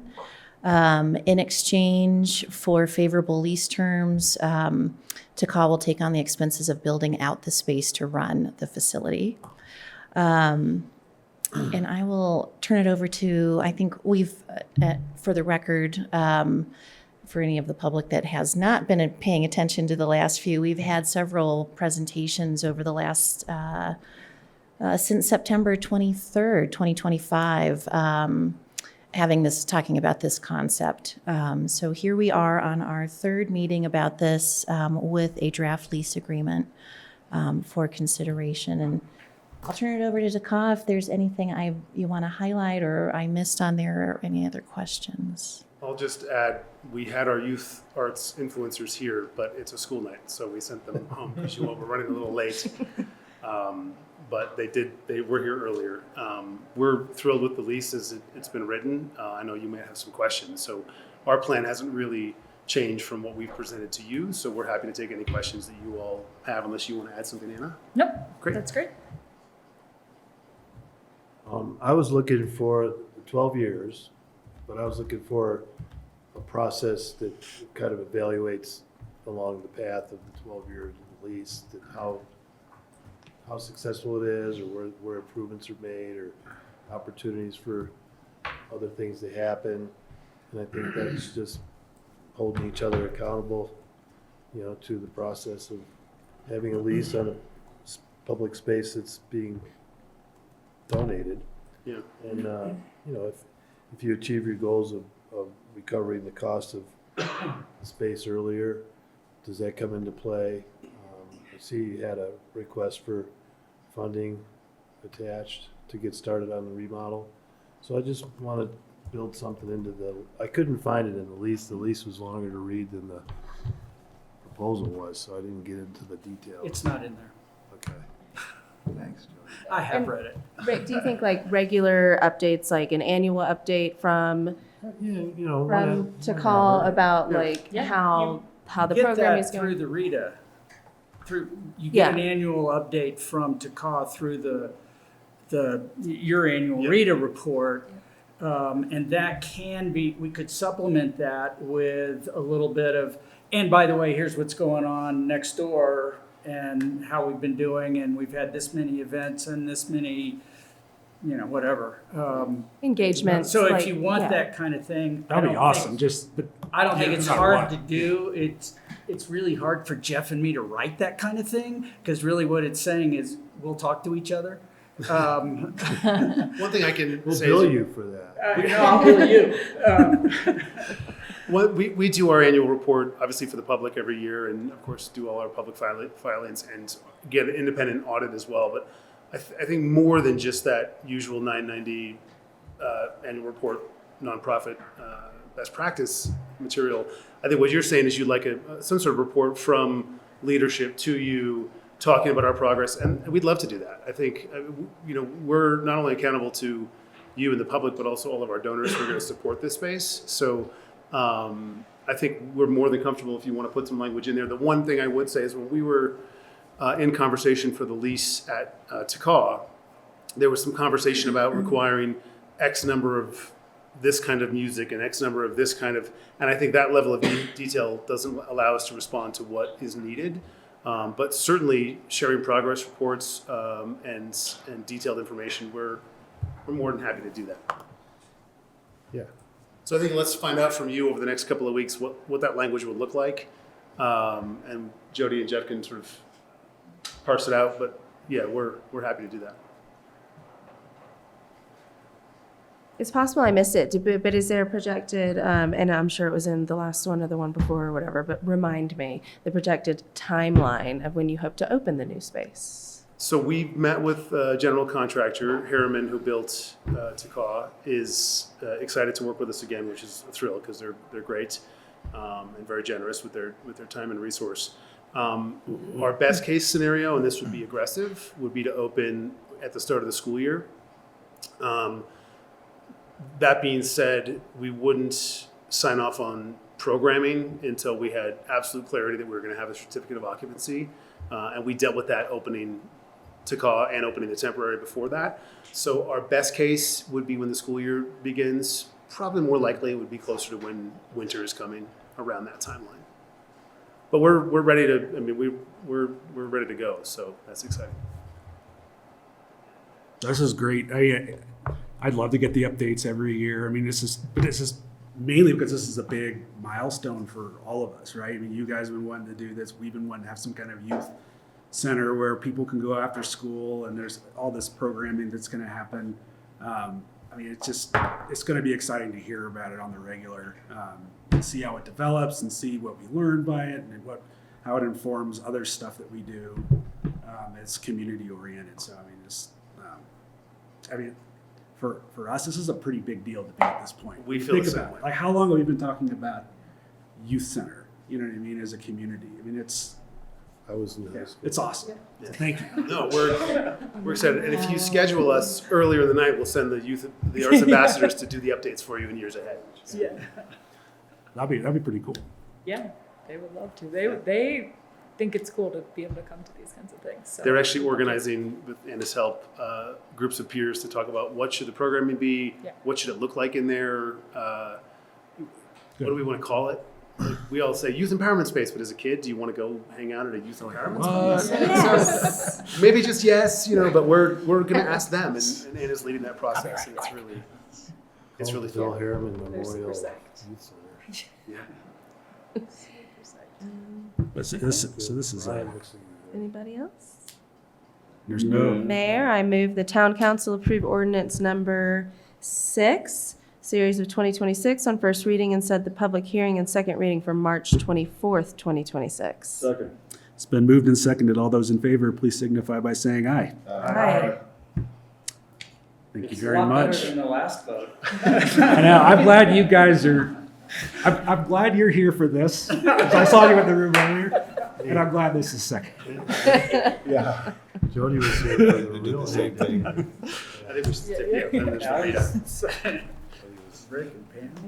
All right. Next up is item 7E, resolution number 13, series of 2026, resolution of the Town Council of Basalt, Colorado, approving a draw from the Arts Campus at Willits to Caw Endowment Fund for tenant improvements. Same cast of characters. All right. The town council is asked to consider this resolution to approve a one-time expenditure of the Takaw Endowment RETA to build out and operate year one of the youth empowerment space on the town-owned property at 961 East Valley Road. This is an expenditure that requires the board approval from Takaw as well as approval from town council. The Takaw board approved the request unanimously at the March 5th, 2026 meeting, and council is asked to approve that tonight as well. All right. Questions or comments? Otherwise, entertain a motion for this.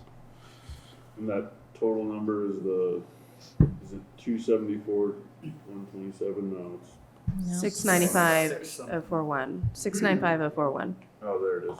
Isn't the 130 drawdown of the readout, that would have been happening regardless of whether or not this was done? Yeah. Correct. Correct. Yeah. So, that standing there goes, that 130 intended to be directed towards the youth empowerment center? Is it- We- specifically identify how? Yeah, we just thought because we would normally do our RETA drawdown later in the year, if you approve this, we'd just do it all now as a lump sum and get it out of the way and not have to come back later in the year and do that. It also is in there because the RETA endowment currently stands at about 1.3 million, and the ordinance says we can use 10% a year for operations, so we were counting on that 130 for this budget. It's operations, yeah. So it would be for. That's why it's capped at 10%. That's why it's capped at 10%. So if we were to do this drawdown, and then go in September to draw down, we'd draw down somewhere in the $60,000 to $70,000 range at 10%, and we'd have to make up that difference, which in theory we could do. It just makes our lives easier to stick with the budget that we had. And then that 15% contingency though, that's including that 130,000. It is, yeah.